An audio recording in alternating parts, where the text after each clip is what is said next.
We'll call to order the Subcommittee on Communications and Technology for a hearing on cybersecurity, the pivotal role of communications networks. I want to thank our witnesses for being here this morning. We look forward to your testimony and are very appreciative of your taking the time to be here to help educate us so we can do the right thing in terms of assisting you all protect the security networks or the cyber networks. Back in October, the House Republican Cybersecurity Task Force, appointed by the Speaker, recommended that the committees of jurisdiction review cybersecurity issues. This subcommittee has embarked on a series of hearings to heed that call and to get a complete picture of the cybersecurity challenges that our nation faces. In our February 8th hearing, we examined threats to communications networks and the concerns of the private sector security firms helping to secure those communications networks. That hearing provided us with valuable information and even some potential solutions. This hearing continues our subcommittee's review of cybersecurity issues with a focus on the steps that network operators have taken to secure their networks and any recommendations that you all might have on how Congress can actually help in those efforts. As we heard in the February 8th hearing, threats to communications networks have come a long way in a very short period of time. Before coming to Congress, I spent 22 years as a radio broadcaster, and as a small business person, I had to worry about securing our own communications network. But those were simpler times. In modern communications networks of all types, cybersecurity has become a pressing concern. In our February 8th hearing, we had a dizzying array of new cybersecurity threats discussed, like supply chain vulnerabilities, botnets, and domain name system spoofing. On the brighter side, we were also told during that hearing about several potential solutions to make communications networks more secure. This is why I've asked a number of my colleagues on the subcommittee to serve as the Communications and Technology Cybersecurity Working Group. The working group is a bipartisan team of 6 subcommittee members led by Subcommittee Vice Chair Lee Terry and Subcommittee Ranking Member Anna Eshoo. And we'll look into some of these potential solutions and the legal and regulatory impediments to securing communications networks against cyber threats. With an eye toward incentive-based approaches, the working group looks to facilitate communication among private sector companies and the public sector on a variety of topics, including DNSSEC adoption, supply chain risk management, and a voluntary code of conduct and best practices for network operators. Now, in this hearing, we're privileged to have 5 witnesses that represent parts of the commercial network to help guide us through the complex cybersecurity issues that you each face. Network operators own, maintain, and operate most of the infrastructure that makes up our communications networks. Their management of the wires, the towers, the base stations, the servers, and the wireless handsets that are integral parts of communications networks put these companies on the front lines of cybersecurity. I want to know what cybersecurity services and educational initiatives are being aimed at your consumers. What steps are being taken to secure the core components that make up our communications networks? And what affirmative steps network operators have taken to secure the supply chain and to prevent cyber attacks? I'd also expect to hear what you think the appropriate role of the federal government is to combat cyber threats. Are federal laws and regulations helping or hindering information sharing? Are there cybersecurity solutions that your companies have identified that would prevent cyber attacks, but would run afoul of existing laws? How can the federal government incent network operators and other members of the private sector to invest and innovate in the cybersecurity arena? And coming off of our prior hearing on February 8th, how do we make sure that we don't put things in statute that cause misallocation of your capital and make you less nimble in this extraordinary cyber threat environment? So I look forward to your testimony today. I would yield time to Ms. Blackburn. Thank you, Mr. Chairman. Welcome to all of you, and we're deeply appreciative of your time for being here. I think one of the things that could you get a little closer to your microphone? I certainly can. I am a mother. I can always talk louder. That's right. The GAO report that mentioned we've seen a 650% growth in cyber attacks over the past 5 years. I think that caused a lot of people to, sit up and take note of what might be happening out there, because you look at the attacks, you look at what that equates to an effect on the economy. Chairman Bonomack and I are working on introducing a bill, the cybersecurity bill, here in the House, similar to Secure IT from the Senate. And I think the concepts we're viewing are not to be overly prescriptive and to kind of work off the first principle of do no harm and have a good, broad conversation in this. I'd love to hear you all talk a little bit about government networks and the importance you think and responsibility you think government has in securing its own networks and systems. And then would love to also hear a little bit from you about incentive-based security and how we approach that. With that, I yield back. Thanks, Gentlelady, for her comments. And now recognize my friend from California, Ms. Eshu, for an opening statement. Thank you, Mr. Chairman, and welcome to all of the witnesses, and thank you for being here today. As the title of today's hearing suggests, our communications networks are part of the backbone of our nation's critical infrastructure. From electricity generation to financial services and transportation, we depend on our communications networks for nearly all aspects of our daily lives. Yet, as was highlighted during our first cybersecurity hearing, our networks remain vulnerable to attack. In particular, there are three areas I'd like to hear more about from our witnesses today. First, as we discussed in last month's hearing, the FCC chairman is currently proposing a voluntary ISP code of conduct as a way to alert consumers when a botnet or other malware infection is discovered. So today's witnesses will be on the front line in ensuring such best practices are effectively implemented, and obviously I think that you're going to talk about that, and I look forward to it. Second, I'd like to hear more about your views on the supply chain security. I continue to have really grave concerns, and stemming from my 8 years that I just recently completed at the House Intelligence Committee, about the implications of foreign-controlled telecommunications infrastructure companies providing equipment to the U.S. market. In 2010, I wrote to the FCC chairman asking for a better understanding of the FCC's authority to address these challenges and what kind of transparency requirements should be placed on companies seeking to sell telecommunications infrastructure equipment to U.S. network providers. Third, I'd like to learn more about any unique challenges in securing mobile networks. As more data is transmitted wirelessly, we need to look closely at how these networks are secured to ensure they don't become the entryway to the broader network. So today's hearing is an important aspect of our subcommittee's work on cybersecurity. Again, I want to thank each one of our witnesses for being willing to testify today, to be instructive to us. And I want to thank the chairman for the spirit of cooperation around this issue. Usually, there are some Democratic witnesses that are called and Republican witnesses. That's not the case today. So this is something that rises above that, and I look forward to working with the entire committee so that we not only better understand the cybersecurity challenges facing communications networks, but what steps we can take to secure them and thereby strengthen the country. So let's see. I'd like to yield the remaining, my remaining time to Representative Matsui. Thank you, Ranking Member Eshu, for yielding me time. Mr. Chairman, thank you for holding today's hearing, and I want to thank the witnesses for being here today. There's no doubt the cyber attacks are real and continue to pose significant threats to several aspects of our economy. And Mr. Chairman, I'm pleased that you and Ranking Member Eshu formed a bipartisan cyber working group so that we can appropriately explore our subcommittee's interests to enhance our nation's efforts against a cyber attack. There are a variety of issues that we may explore. Communications networks are one of the many areas that our nation must protect and ensure safety and soundness. Advancing IP-based technologies in public safety communications heighten the concerns for cybersecurity.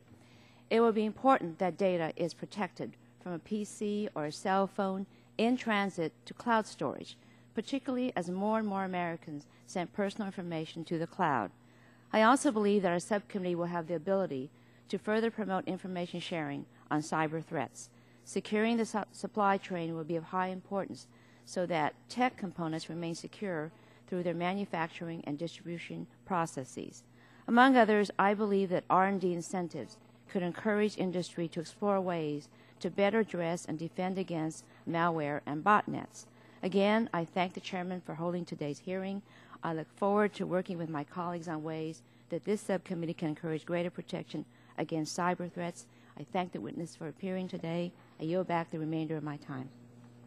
Thank the gentlelady for her comments. I'll now recognize the Vice Chairman of the committee, Mr. Terry, for opening comments. Thank you, Chairman. And let me start by saying that I believe that most of my colleagues on this committee share my optimism that a collaborative, active cyber defense capability is actually achievable. There might be a few differences in opinion on what needs to be done to reach this goal, but through the bipartisan conversations, like those taking place in the working group and public hearings like this, we're getting closer. In reading through the written testimony provided by today's witnesses, I noticed a common thread throughout. As Mr. Amoroso eloquently says, quote, quite simply, innovation is inconsistent with standardization. I agree wholeheartedly with our witness, and in my opinion, I find this to be the most vital guiding principle in considering how to enhance our nation's cybersecurity. In fact, as I continue to dig deeper on this issue, I become more convinced that any sort of legislative effort to provide overbroad regulation or certification regimes will surely come with unintended consequences. Instead, ISPs should have the flexibility to respond to real-time security threats in a manner that minimizes delay and maximizes their ability to innovate as they strive to protect their consumers and their network. A couple of things I believe that we can do to help reach the goal of collaborative, active cyber defense capability are: one, remove the current barriers in place that prevent communication networks from sharing cyber threat information with the government agencies as also with the private sector entities. Provide adequate liability protection in order for the sharing of cyber threat information is second. Again, I thank our witnesses for joining us today, and shall I yield to Mr. Stearns? I thank my colleague. I think the consistent message from our witnesses today is that the private sector has very strong commercial incentives to invest in and maintain robust cybersecurity. In fact, each of our witnesses today has described unique and thorough approaches to protecting their own networks. These examples demonstrate that one-size-fits-all legislation is not the appropriate solution to cybersecurity threats. Moreover, because these threats change every day, industry must be provided the flexibility to respond quickly to an attack. Therefore, I believe that prescriptive, top-down government mandates are not only unnecessary, but they simply will not work. Instead, government should seek to improve information sharing and consumer education. We also should work to eliminate outdated regulations that have created unintentional barriers towards ensuring the security of our networks. So I look forward to our witnesses today, and I thank you, Mr. Chairman, for this great hearing. Are there any other members seeking time on our side? If not, gentleman yields back his time, and I recognize the gentleman from California, Mr. Waxman, for an opening statement. Thank you very much, Mr. Chairman. I welcome our witnesses as well. I'm pleased the subcommittee is looking at this issue of cybersecurity. This is our second hearing. Every week we learn of a new cyber breach of vulnerability, so it's vital that we are paying attention to this question.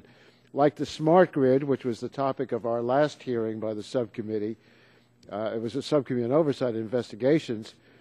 Communications networks are highly vulnerable to cyber attack. The potential for severe disruptions are high because communications networks are the common thread to all critical infrastructure sectors. In fact, the public safety legislation that was just signed into law exemplifies these concerns. Under the new law, first responders will be relying on broadband communications networks to secure the safety of life and property. That will strengthen their ability to protect the public, but but only if the networks are protected from cyber attacks.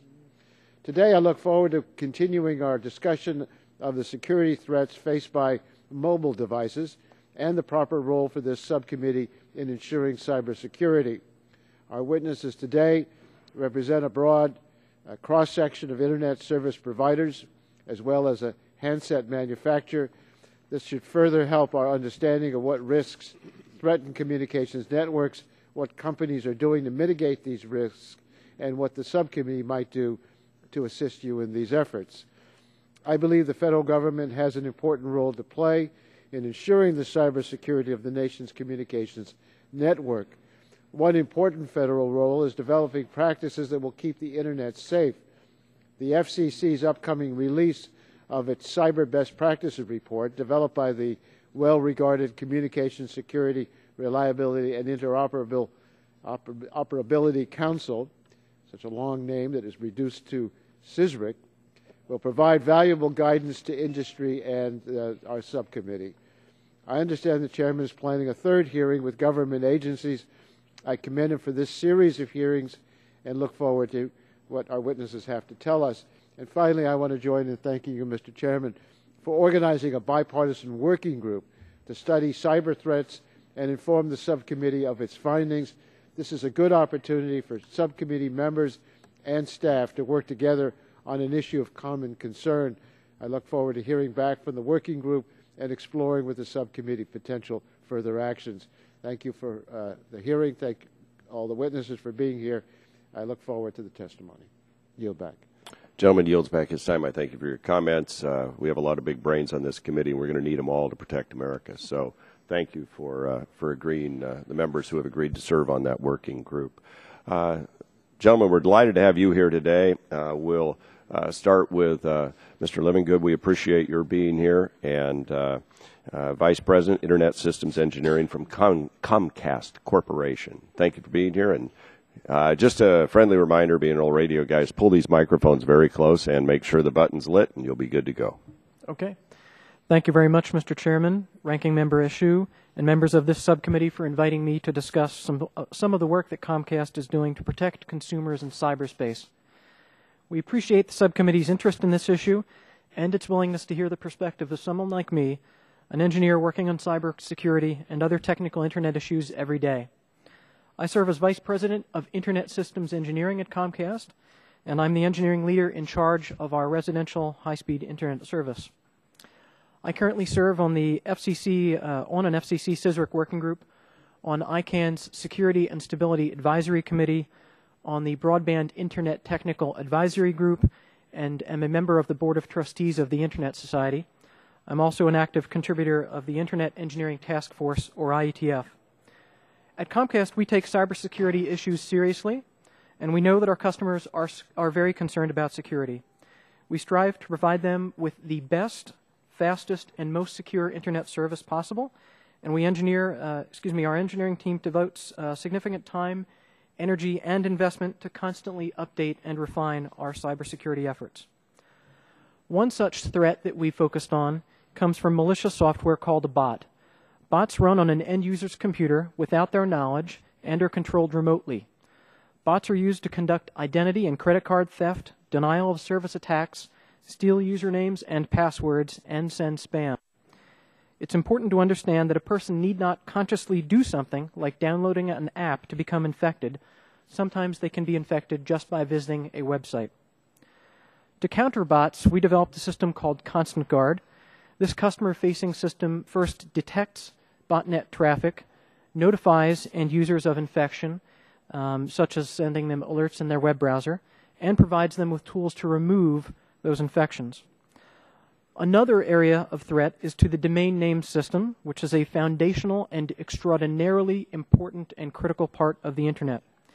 The domain name system, or DNS for short, is responsible for basically translating names like Comcast.com into IP addresses, which are the addresses used to connect and route traffic across the Internet. So it's extremely important. But a vulnerability in the DNS can permit an attacker to inject a fake answer into the DNS. An attacker, for example, can then direct traffic destined to a site, such as a banking website, to computers that they control perhaps to collect login and financial information, but the address in the user's web browser still appears correct. The long-term fix is to implement DNS security extensions, or DNSSEC for short.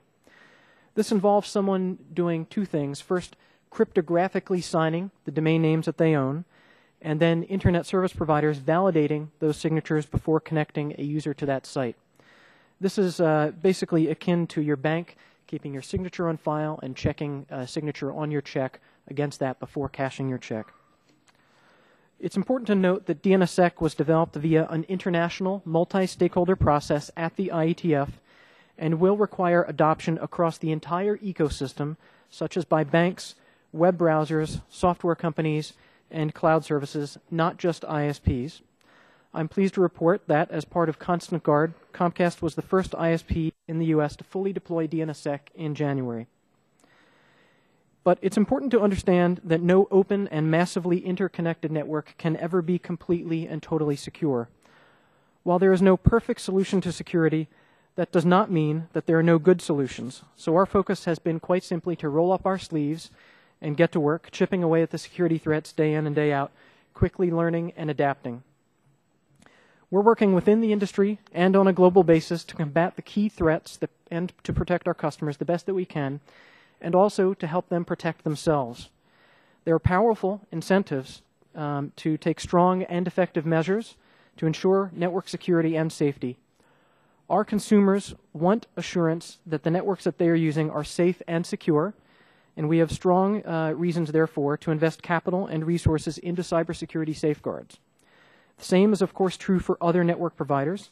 We all have powerful incentives to take actions necessary to secure our substantial investments in our networks.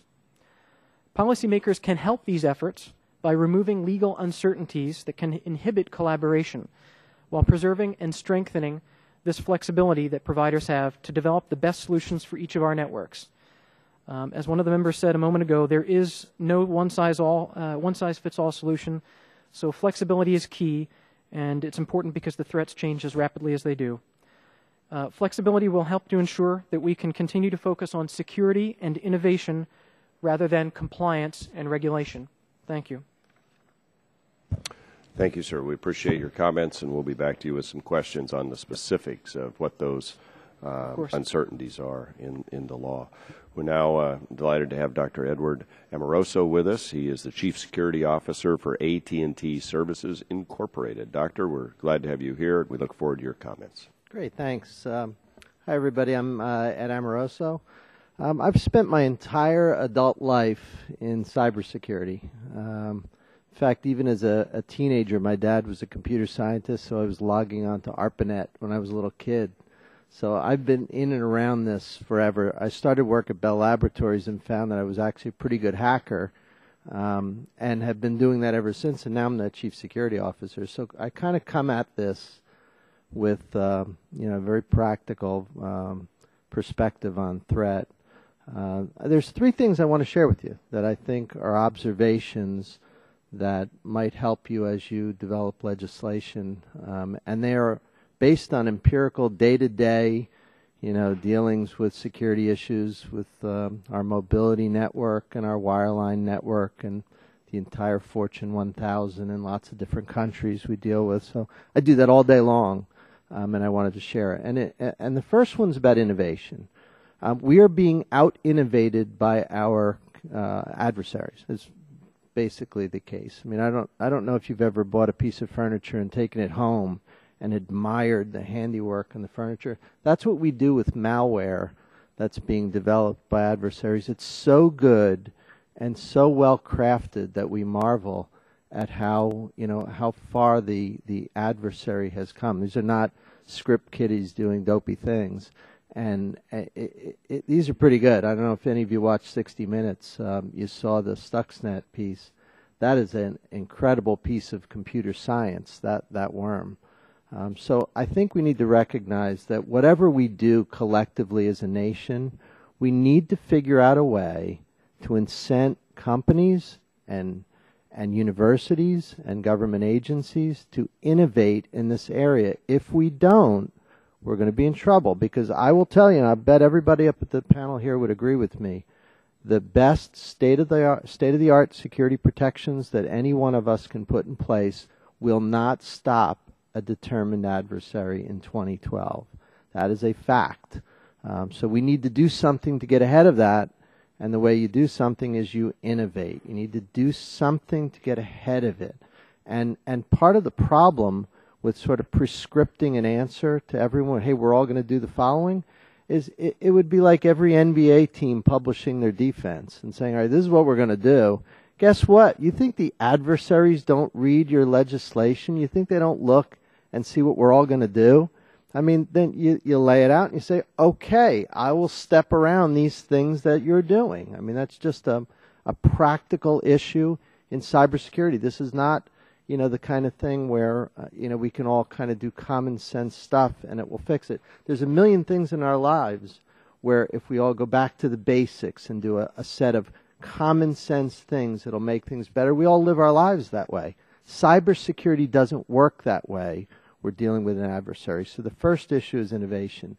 The second is infrastructure. And I think everybody also at this table would agree that complexity in infrastructure is the biggest problem for cybersecurity. When things get way too complicated, we can't keep track of it.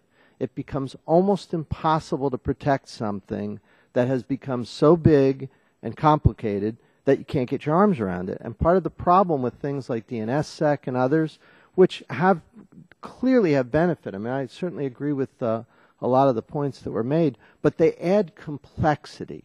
Like the way to think of DNSSEC is, when you do a commercial and at the end you say, I am such and such and I approve this commercial, that's DNSSEC. I mean, it's essentially the server attesting to the fact that here's a signature that I am who I am. But if somebody's breaking into and owns that server, the signature is meaningless. It doesn't do any good. And I would say empirically, I see a lot more break-ins to DNS servers than forged different types of protocol responses and so on.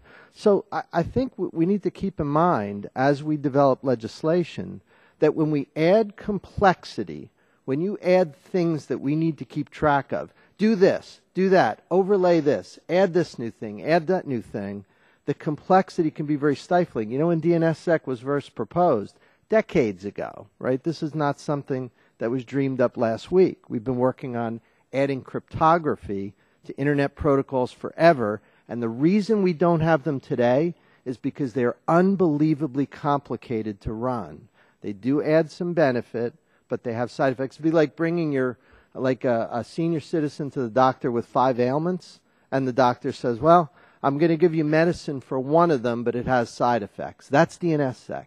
It does have benefit. It has side effects. It doesn't fix everything. So that's the second. The third and last issue I want to raise is software. At the root of every cyber attack, every problem I've ever dealt with in my entire career is bad software. And I think that it needs to be addressed. The discipline of software engineering, the profession of writing software is one that is a complete mess right now. And I'm a professor at Stevens Institute of Technology. I've been teaching in the computer science department there for 22 years. I teach software engineering, teach computer security, that kind of thing, so maybe you can blame me. But the bottom line is that youngsters and even professionals today cannot write a non-trivial piece of software that is bug-free. And those bugs are the way our adversaries get into our companies. We open up websites because we have no choice. What, are we going to close the website down? It's there, and the software powering that has vulnerabilities we don't know about. I bought it, I install it, I test it, everything's great, but some adversary finds an open door that I don't know about, that the manufacturer doesn't know about, and they dance right in. Bad software is a fundamental problem here, and I think it needs to be addressed probably through the educational system. Thanks. Thank you. We appreciate your comments, and we'll be back to you with questions as well. Now joined by Mr. David Mahan, Chief Security Officer for CenturyLink. Thank you for being here. We look forward to your comments. And if you can pull that microphone real close to you and make sure it's on.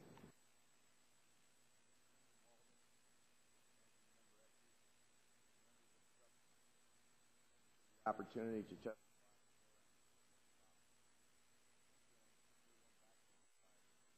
Excuse me, is your microphone on? Yeah, we're not. We're having trouble hearing you. Is that light lit up there? There we go. And you really have to get really close. Just saying. Chairman Walden, Ranking Member Eshoo, and members of the subcommittee, thank you for the opportunity to testify today on this important topic.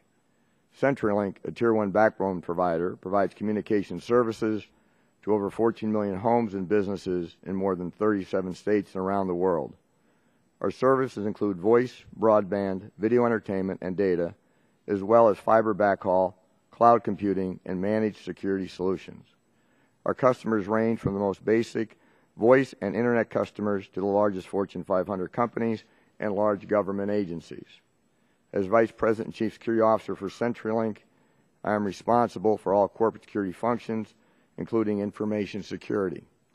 Before joining CenturyLink, I worked for over 30 years with the FBI and was responsible for investigative teams and programs related to targeted attacks on the internet, computer systems, and networks exploited by terrorist organizations, criminal and intelligence operations of foreign governments, white-collar crime investigations, and crisis management.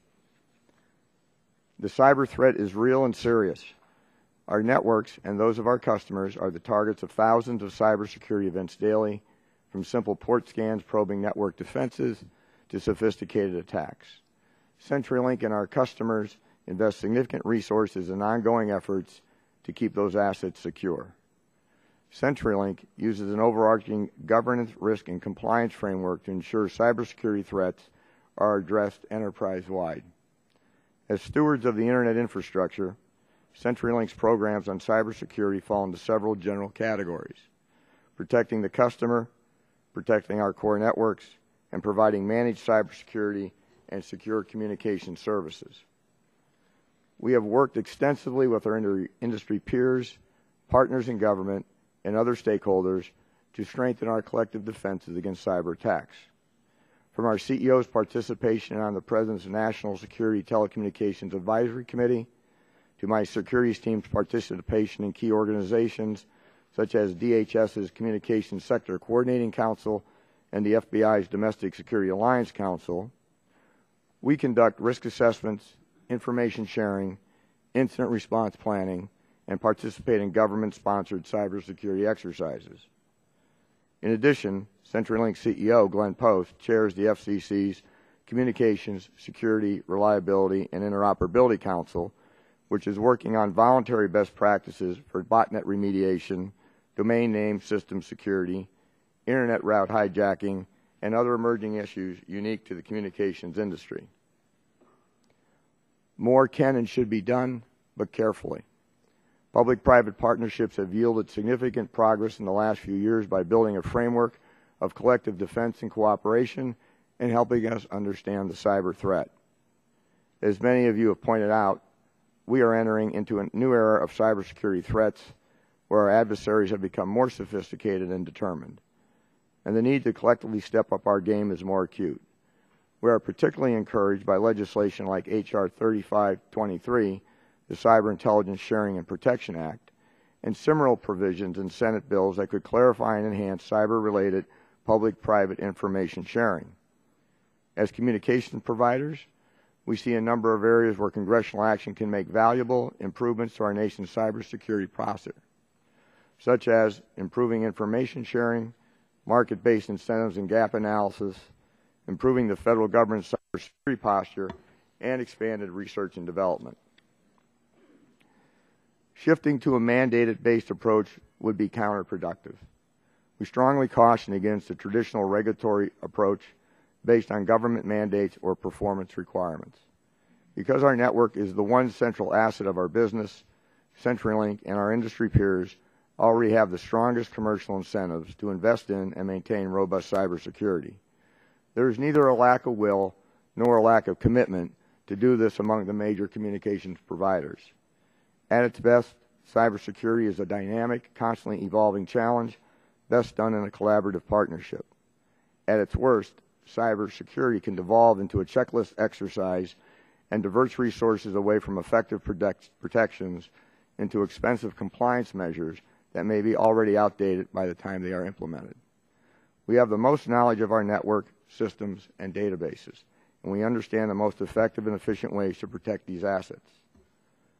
We commend the members of the Energy and Commerce Committee for their interest in improving the nation's cybersecurity and for the deliberative process the committee is undertaking to find the right mix of incentives and elimination of legal barriers. CenturyLink has strived to be a constructive partner in this effort, and we will continue to do so. Thank you. Thank you, sir. We appreciate your testimony. And now we'll move to Mr. John Olson, Senior Vice President and Chief Security Officer for Metro PCS Communications. Welcome, and we look forward to your Thank you, comment. Chairman Walden and Ranking Member Eshoo. It is an honor to appear before you and your colleagues today. I'm the Senior Vice President and Chief Information Officer for Metro PCS Communications. I have nearly 30 years of IT experience, and I am responsible for our IT networks. Metro PCS is a leading provider of unlimited wireless communication services for a flat rate with no annual contract. We sell our services through our own retail stores and independent Metro PCS dealers to retail consumers and do not sell through business-to-business sales channels or to the government. Our communications networks use 4 well-known and established network vendors: Alcatel-Lucent, Ericsson, Cisco, and Samsung. We also purchase handsets from well-known and established vendors. These vendors are not our primary network vendors, which mitigates the risk that an embedded handset threat is able to exploit vulnerabilities in our network. Our communications networks utilize security measures similar to other carriers. We have also adopted measures both physical and logical to protect these networks. We have 4 IT networks which are critically important to our business. As we will discuss in more detail, we have voluntarily undertaken a number of cybersecurity measures to protect our IT networks, both physical and logical. Security of these critical networks is very important to Metro PCS. We maintain a comprehensive, holistic, risk-based information security program built on industry best practices covering people, process, and technology. We use a combination of hardware, software, and services. Our security program directives are driven by a formal governance function and include, among other things, centralized policy management, security awareness, training, internal and third-party monitoring, physical protection, threat identification, and vulnerability management, as well as intrusion prevention. We are particularly focused on security at the perimeter of our IT networks and use multi-level security technologies to prevent unauthorized access to our IT networks from both inside and outside our company. We conduct, and we have third-party vendors conduct, regular network security audits and penetration tests, and have standardized on a single provider for all network equipment. Further, our IT networks are broken up into segments with firewalls between critical segments. Our 24/7 monitoring efforts, which are augmented by our cybersecurity partners, can generate hundreds of thousands of potential cyber threat alerts a day, but result in just a handful of real threats, which we address immediately. While we cannot say definitely we have never had a cyber intrusion, we are not aware of any significant cyber intrusions or cyber attacks that have been successful at disrupting our IT or communication networks. In addition, we have also adopted a number of other measures to protect our customer information, such as encrypting hard drives, installing virus and malware software, and for remote access requiring 2-factor authentication. We also conduct background checks, segregate duties of personnel, and log all access and changes to critical systems. Metro PCS has also implemented numerous physical security measures such as card key and biometric access. Our staff also maintains vendor-specific and industry-recognized certifications and regularly participates in vendor-sponsored symposiums, industry summits, and conferences. We are involved in these groups not because we are required to, but because they are a valuable source of information and best practices. Metro PCS does not believe that regulation is required or warranted at this time, particularly for carriers that do not provide services to government or local public safety organizations. Carriers are already well incented to protect their networks, and this is particularly true for month-to-month service providers like Metro PCS. If we do not provide the level of protection our customers want or demand, they can terminate service without penalty and activate service with a competitor. Governmental regulations and private sector certifications such as PCI also force providers to invest in the appropriate tools and practices to detect and deter cyber threats. Market forces are better suited to respond to constantly changing cyber threats. If regulations are considered, Metro PCS urges that these requirements be flexible and tailored to the threat. Regulatory compliance can be particularly burdensome for carriers who compete by providing an affordably priced, differentiated service for consumers. Unfortunately, even voluntary obligations can evolve into a mandate on industry. We support voluntary industry efforts, industry standard bodies, enhanced governmental consumer education, and the FCC's cybersecurity stakeholder efforts, along with government sharing of cyber threat intelligence, including a national central clearinghouse. Finally, no carrier should be liable for using such information. Thank you again for the opportunity to testify, and I look forward to any questions that you may have. Thank you, Mr. Olson. We appreciate your comments today, and we'll be back at you with questions as well. Now we'll turn to our final witness on the panel this morning, Mr. Scott Totsky, Senior Vice President, BlackBerry Security Group Research in Motion, RIM. Thank you for being here, and look forward Chairman to Walden, Ranking Member Eshoo, members of the subcommittee, thank you very much. My name is Scott Totsky. I'm the Senior Vice President of BlackBerry Security at Research in Motion, and I am pleased to be here to talk to you on the topic of cybersecurity. RIM revolutionized the mobile industry when we introduced the BlackBerry in 1999, and today our products and services are used by millions of customers around the world. There are more than 630 carriers and distribution partners in 175 countries that offer BlackBerry products and services to our customers. More than 90% of the Fortune 500 customers are BlackBerry customers today, and we have a long-standing relationship with the U.S. federal government, including Congress, the Department of Defense, and the Department of Homeland Security. Mobile communications face similar security risks as non-mobile communications. Several of the same types of threats and attack techniques that have existed in traditional computing platforms can impact smart users today, and as the power, ubiquity, and computing capabilities of smartphones have increased over the last few years, the threat matrix continues to evolve exponentially. Most users have yet to realize that the applicability of both the existing and emerging threats to what is essentially a smaller and more mobile computing platform that they already have at their home or office. An effective and comprehensive mobile security solution must therefore provide protection by preventing unauthorized access to the smartphone and its data, to protect the data in transit over the wireless network, and to protect the corporate network using features that are built into the platform. While technology vendors can provide components of these solutions, it is equally important that as a mobile technology industry, we help government, enterprises, and consumers better understand the risks involved with all types of online activities. For our part, RIM focuses on designing secure and efficient solutions for enterprises and consumers. RIM has a history of integrating security features into its products and firmly believes that security technologies are an important foundation for a digital economy. RIM has built security features in that allow for data to be encrypted and protected from unauthorized access, to limit and control access to information on the smartphone by third-party applications, and to remotely erase sensitive information in the case where a phone is lost or stolen. These controls can all be centrally managed by the BlackBerry Enterprise solution, which is designed to give large and small organizations the ability to balance individual and enterprise use of BlackBerry smartphones while protecting the privacy of their corporate and employee information. RIM also believes that there needs to be more focus on security testing and certification that establishes a baseline for technology vendors. Without an established baseline to properly gauge the security of a product or a network, it is difficult to make informed decisions. Vendors that work to certify their mobile solutions through trusted validation programs provide assurances to governments and consumers who would otherwise be unable to verify the security of the claims being made by the vendor. BlackBerry products and solutions have already received more security accreditations globally than any other wireless solution, and our consumers value this level of transparency when it comes to protecting their information. We feel that greater adherence to security standards like FIPS would help the customers better understand their personal and professional investments in protecting their information. Lastly, this panel has raised a number of concerns regarding two extremely important points related to the evolution of security and technology in the mobile industry that I would like to address. The first concern is related to information sharing. While there's increased competition between vendors, there's also an increasing degree of commonality in the components used by many desktop and mobile platforms.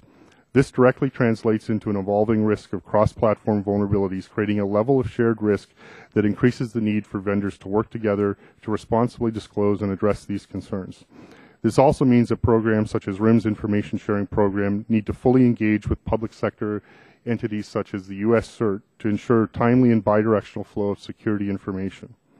The second issue raised here is related to supply chain security and the impact it can have on the security and availability of networks. A product that has been modified or created in an unauthorized manner could pose security risks to the customer's information and to the overall posture of RIM's network, our carriers' networks, or our customers' networks. RIM has been working for several years to embed network security elements directly into the silicon of our products and in all aspects of our manufacturing process to ensure that only authentic products are allowed to obtain network services. We believe that this combination of hardware security, operational security in manufacturing, facility security, software security, and network security work together to mitigate many of the concerns about knockoff products or products that have otherwise been tampered with impacting the security of our customers' information. We support the subcommittee's efforts to raise awareness of this wide-reaching impact in respect to supply chain-related security issues. Chairman Walden and members of the subcommittee, I would like to thank you again for the opportunity to provide RIM's perspective on these critical issues. Mr. Toski, thank you very much for your testimony. All of you, thank you very much. We appreciate your being here. I'm going to lead off with questions. So, Dr. Ambroso and Mr. Olson, you say in your testimony that you routinely track threats to your networks. I assume you all do that. How can we facilitate information sharing among network providers of such information while protecting consumers' privacy and companies' competitively sensitive data? Well, I think the big debate has been between government and industry, right? That's been the big issue. Like if I go to a security conference and some hacker whispers to me that there is a signature that I should be looking at, then I scribble it down, run back to my ops center, and put it in place. If a government individual does that, then I can't put that in the network because we'd be operating as a branch of or an agent of the government or something like that. So that seems to me a little silly. Like that's something that probably ought to be addressed. So that's the kind of specific issue we're trying to drill down to here. Yeah. Can you give us something more specific? Where does that show up? Do you know statutorily? Oh, yeah. I mean, like the United States intelligence agencies and law enforcement agencies regularly see different types of signatures that we don't look for. We're not in law enforcement. We're providing service to customers, so we don't chase that sort of thing down. We chase it to the point where we can stop it, and that's it. But like intelligence groups will really dig down deep and see something that we don't. For them to share that, particularly if it's classified or something, is awkward and it's stilted. And I know in my own company, whenever I get involved in something like that, there's more lawyers involved in the discussion than there are people in this room right now. So, it's almost like we're disincented to even bother. So I don't think it's so much whether, between different groups we share, because frankly, we kind of do. The internet wouldn't work if we weren't sharing constantly. We sit in peering centers. It's government. But are there any prohibitions? If you spot something, if you go to that conference and a hacker says, look for this signature, is that something that, Mr. Olson, Mr. Mahan, and others should be looking for as well on their networks? I'm sure they do. Yeah. But then is there a way you can share that information with them, or are there impediments to that kind of sharing? I mean, we all buy services from a lot of the same companies that do that. We pick companies that do a really great job of that. I buy from 3 or 4 different companies that provide about the same intelligence everybody else is going to get here. It's pretty good, and it's, and they're incented to make sure it's pretty useful because I pay them every month for it. And do the customers. And so I guess the question then is, there's not a problem sharing information back and forth? Sometimes there is, right? Is that a problem we should? Here's the we're looking for barriers here. Canonical example. AT&T had an exclusive on the iPhone for some period of time. So I put a bunch of people down in New York City, PhDs right out of school, and I told them, find ways to filter attacks being aimed at iPhones. That will really help our customers. And they worked real hard, and we came up with some. And once other carriers got access to the iPhone, do you really think I'd want to give them the fruits of the work that we're doing? Their incentive is to do it as well and, compete with us. And I'd like my customers to say, hey, I'm going to stay with AT&T because they're really investing in doing the protection. And our competitors say the same thing, and we innovate that way. That's a case where, it's not necessary for me to share. The market is going to force our competitors to want to catch up, or for me to catch up to somebody else. That's the right balance between, I believe, between all of us. But between government and industry, it should be, I think the information sharing should be more free. Thank you, Doctor. Mr. Olson, do you want to comment on Mr. that? Chairman. In Metro PCS, besides our internal controls and our internal systems, we also have cybersecurity partners, so security monitoring firms that we use to monitor our network and our systems 24 hours a day. Those firms do share information between them, but if I believe I understand your question, there is not a central clearinghouse for that information for the folks that are outside of those security companies to easily share information. So if Mr. Amoroso recognizes a threat or is told about a threat in his network, there isn't a central place where he could notify other companies or other carriers, even in the same industry, that this threat is out there and we should respond to it. And is there an incentive, because I almost hear a disincentive to do that? If you've done the research, you've identified the threat, you protect your customers, why do you tell some other iPhone company? I don't know if it's a disincentive. Keep in mind that when we advertise or broadcast that there's a threat we're worried about, you're telling the bad guys too, right? I mean, so it is it'd be a little weird to be too open about what you're concerned with. So I kind of like the existing model. I mean, I think that there are companies that do this. We evaluate them, and when the intelligence looks pretty good, we buy it. All right. My time's expired. We'll turn now to the gentlelady from California, Ms. Eshu. Thank you to all of the witnesses. Excellent testimony. First to Mr. Livingood, I think it's really terrific that you're the first ISP in North America to fully implement the DNSSEC, as you noted in your testimony. How do we encourage other ISPs to follow your lead? What would be, just quickly, I have a whole series of questions, so right. Go so I think on that possible. question regarding DNSSEC adoption by other providers, I think it's important to keep in mind one thing, which is it's not just about network operators. It's about banking sites. It's about other websites, software developers. A lot of people have to implement DNSSEC to make it work in the ecosystem. But specific to network operators, I would say that there's actually already a lot of that interaction going on already. One of the beautiful things about the way that the Internet has worked and is successful is there are a lot of these multi-stakeholder, consensus-based organizations that groups get involved in. One of them, in fact, happens to be one of the CISRIC working groups that I'm on. And they'll be coming out with a recommendation soon, and a number of our companies participate in that. When will that be? I think that it's due today, the recommendation. Oh, so I think the CISRIC you is never voting know on it on soon. government time, so yeah, that's it's relevant. Yeah. Congress has an extensive network to ensure the security of our mobile devices and the network that they run on. I experienced this firsthand last year when I traveled abroad as part of a congressional delegation, and my device became infected during the trip. And because of the device never left me. I mean, I'd practically slept with the thing under my pillow. It never was out of my purse. It was never left in a hotel. But nonetheless, it was infected. The good news is because of the proactive measures in place, the threat was detected prior to being reactivated in the house network. So as a company, what steps do you take to ensure that your customers, particularly those in smaller organizations, adhere to the same proactive security measures? And I guess my question is to Mr. Totsky, to Dr. Amoroso. I love your name, Amoroso. And Mr. Olson.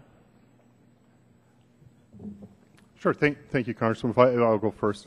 We provide a comprehensive list of guidelines for configuration of the device. So our administrators have white papers and information they can access on the website. And our goal is to make sure that your administrator, your IT organization that looks after your device, if it's a BlackBerry device, has full control over that device at all times. So there's a comprehensive set of policies, more than 500 of them, that an administrator can send to control all aspects of the platform, including preventing access to information or disallowing you in the installation of software on the device. So we try and do that, as I think it will be a common thread here. There is a lot of education in this industry. Security is a complex set of decision-making things that we have to do on a daily basis, and a lot of risk that is really difficult for people to understand.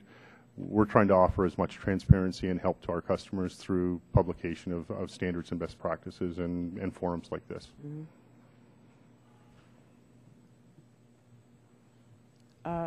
as I understand, one way to prevent potential botnet activity is to isolate and block IP addresses that pose a threat. Do you all have the technology to do this today? And if so, has it been effective? I can comment. I mean, we have technology to block, but it doesn't work. So, you know, we can certainly, there you go. And we do try. We try real hard. Botnets are all of your PCs being infected. That's what it is. Like, we've made the mistake in computing of turning every person in this room into a Windows system administrator. That's what you do part-time when you're not, you know, legislating. So that model is wrong, and most of you don't do a very good job of it, nor do I. I bet people on this table, we would shrug and say we probably don't do it well either. So we've distributed the responsibility massively, and that risk spreads out. Is that what causes the complexity that you just mentioned? Yeah, well, it's billions of people around planet Earth with PCs that are improperly protected. So it's a piece of cake to build a botnet. We watch botnets, you know, new ones every day, ones that are 50,000, 100,000 seat botnets we don't even bother naming. We just say, oh, there's another one. We track them and just try to contain it. So it's not a matter of blocking the IP addresses, because we'd be blocking you. You probably wouldn't like that. Sorry you can't get on the internet today. Why? It looks like you have a botnet. We just shut the whole internet down if we did that. In my opening statement, I mentioned the issue of supply chain. And the security that I think really needs to be brought to that. First of all, do you share these concerns about the supply chain? And if so, what do you think would be the appropriate role for us to play in addressing it? I think it's a serious issue. Our telecommunications networks, as we came to more fully appreciate after our country was attacked, was the system that we relied on. We didn't have that. I don't know what we would have done. So I think that, and there are constant things that keep coming up relative to the supply chain. So I welcome any comments on that. So I'll answer that from a device manufacturer standpoint. And, you know, this has been a concern for RIM, you know, for the decade plus that I've been there. We have to understand where we get our components from, where we manufacture the devices. And when we started, it was really easy because we just made everything in our factory and it was all under our control. And as you grow into a global entity, you deal with outsourced manufacturing and kind of distributing that capability around the world with different partners. So it brings into question, you know, are you actually manufacturing the product you think you're making? Are you getting something out that's whole and intact? And we've really focused on understanding what we can do to secure our products in the manufacturing process, as well as the parts that come in. So for some of our strategic vendors, we are actually doing serialization and embedding kind of cryptographic elements in their silicon before it gets to us. And then our manufacturing process goes through a verification of every tool along the line, checking with RIM head office to say, are you allowed to actually perform this operation? And the combination of hardware and software, so the embedded certificates in the silicon, the hardware checking that the software hasn't been tampered with, is used to authenticate the device to get BlackBerry services. So we know that a device hasn't been tampered with and it's been manufactured by RIM and it's intact when you first turn it on. And that authentication protects our network, our carrier partners network, and your networks. And it's that hardware, software, and network layer all working together to ensure the integrity of the BlackBerry services that we provide to our customers. Thank you. Thank you. We'll now turn to the Vice Chair of the committee, Mr. Terry, for questions. Thank you. And with my 5 minutes and 5 people, I want to ask you all the same question, and that's in regard to the fact that you are the interface. If I want to have an internet experience, I have to hire one of you. So what are you doing to provide me services that'll protect, at least to some extent, from botnets and viruses or attacks to my information in my computer? And we'll start from left to right, my left to right, Mr. Livingood. Sure, thank you. So I think we all have somewhat similar, capabilities it's a multi-layered approach. There's not any one thing that's going to solve it. So it's sort of, like an onion. There's lots of layers, and it's everything from intrusion protection that's at the edge of a network to things that provide denial of service attack, mitigation when you see those things, to botnet intelligence systems that detect botnets and start to notify customers. I mentioned that in my opening statement. And then to notify customers. And there are also a number of things that we all do, and we do in particular, to educate customers, to help them understand what things they need to secure in their network, the software they need to manage, gets them the software that they need to secure their network and their computers. So it's a multi-layered approach. No, that was exactly what we do. Same thing. I mean, I don't know that. There's a lot of different products and product names. I mean, I'll tell you the one thing we don't do, and that's that we didn't sell you the computer. We didn't sell you the operating system that runs on the computer, and we didn't help you select what type of software to put on there. And increasingly, the ISPs are getting dragged into that, and it's a difficult situation because a lot of times people say, "Oh, ISP, I got something wrong with my PC. You guys are sitting off in the cloud somewhere watching. You should figure out how to fix my PC," and that's something that all of us struggle with.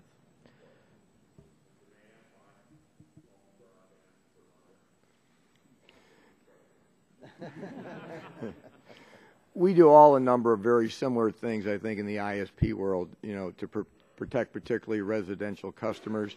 I think you've heard of them, the spyware, the antivirus, parental controls. We all have educational and awareness, places on our website or homepage where you can go to. We have a botnet notification program. In fact, your computer does become a bot on a botnet. We have a method to notify you and then facilitate you cleaning up your home device.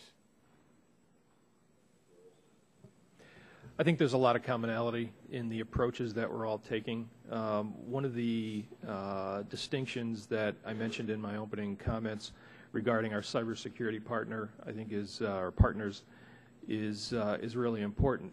These are people that are focused, that their full-time job is cybersecurity. They're looking for threats all the time, and they have hundreds, if not thousands, of customers that are feeding them information, and they are seeing real-time threats go through many companies. So a threat that might hit one company, they're aware of before many of us would see that.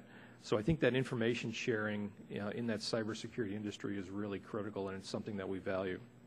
All right. Ms. Trotsky, you may have already answered this question when you were talking to Ms. Eshu.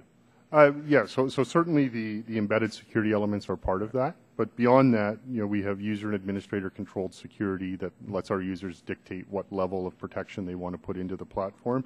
And we do have services available to consumers and enterprises that allow for on-device encryption of data, remote backup, remote restore, the ability to remotely lock and wipe a device. So you can deal with this eventuality as a mobile device that's going to be lost or stolen and left in a taxi cab. So we give you the capability out of the box to deal with any of those eventualities.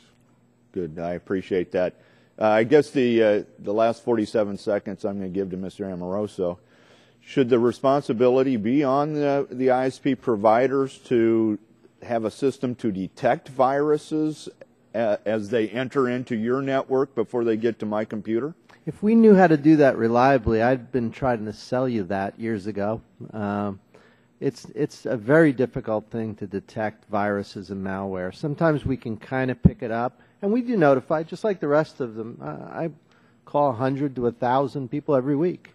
The problem is, if I really knew what to tell them, knew exactly how to fix their PC, I'd call everybody. Why just restrict it to the ones I happen to notice have active malware? We'd tell everyone. The problem is, there isn't a person in this room that can tell you how to clean malware off your PC, other than re-image your computer. That's the best we can do. Can't we just tell you to stop it? I wish I knew what, here's the reason we can't stop it. I don't know if you're familiar with the concept of an encrypted tunnel, but when you visit a website and you see HTTPS, that means there's cryptography between you and the website, and everybody says, oh, that's really secure, you should look for that. The reality is, every hacker in the world knows to make sure they're pushing their malware through that encrypted tunnel because none of us can see it. So so we can sort of block the website, but they hide the malware in places we can't see. That's where anybody would go. So I'm just saying, when we do pick it up, fun issue to deal with. here's what, when we pick up malware, it's the equivalent to somebody falling over and having a heart attack on the table. And we go, oh, that's rapid response to preventive care. That's, you fell over, you had a heart attack, I picked that up. That's easy. It's picking up the stuff that isn't easy, and that's why it's difficult for us to build reliable services that'll detect the malware, because it's hidden.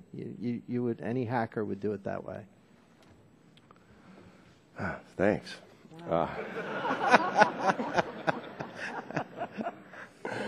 Mr. Doyle, you're up next. I think we ought to just call him Dr. Sunshine, huh? Mr. Tosky, I want to ask you about federal workers. As you might know, the White House is currently working on a national mobility strategy to determine how the employees of the federal government are using their mobile devices. And they're going to decide, for example, whether all agency employees can bring their own devices to work, much like many private sector employees do. Now, we don't, of course, are advocating to prescribe one particular type of phone for everyone to use in the federal government, but what security issues do you foresee that might come up as a result of this if we allow all federal agencies workers to use their own mobile devices? And how do you think device manufacturers can make sure that the data that's on the phone of federal workers, especially in sensitive agencies, remains secure? Yeah, so as you move to more of a heterogeneous environment where you have bring your own device, or what we call personal liable, individual liable devices, one of the challenges you face is that the security of platforms is going to vary based on the vendor and the posture and the features that they built into that. So getting a consistent view of security and how you're protecting your information is probably one of the issues. There are kind of liability and discovery issues in more of a corporate context. Who owns the information? Who owns the intellectual property? If you have to go through any kind of a litigation, maybe not such a big case in the case of a federal government employee. And then how do you protect the information on the device, which I think is probably one of the more important ones. Is there is a level of encryption built into BlackBerry to encrypt all of that data at rest, whether that's personal data or government data, and that's one of those can be enforced remotely. But as we look at how we go into a bring your own device scenario, the biggest concern that I have is this lack of a standard bar for protecting information. And what I would be most concerned about is sort of a race to the lowest common denominator. So we have 3 or 4 competing platforms. So in order to allow everything, we're going to reduce our security requirements to the bare minimum, which I think is the wrong thing, especially at the government level. Thank you. Mr. Livingood, given the concerns outlined by Dr. Sunshine about implementing the DNSSEC, can you outline for us why Comcast made the decision to begin using DNSSEC and whether you think it's had the intended benefits that you hoped it would have? Sure. Well, the intended benefits is it's a long-term game there. I think one of the challenges with DNSSEC adoption was that you needed some critical mass for people to start signing their names, for people to build software to do that. And we felt like we could play a role in leading the industry and creating that critical mass. So, that's part of the reason that we did it. I think the reason, at root why we did that is when the Kaminsky vulnerability came out in 2008, it fundamentally, scared the heck out of us. If our customers couldn't be sure that when they went to bankofamerica.com, it was that website, that scared us because then, they're less likely to use the internet. They're not going to care as much about higher speed services and so on.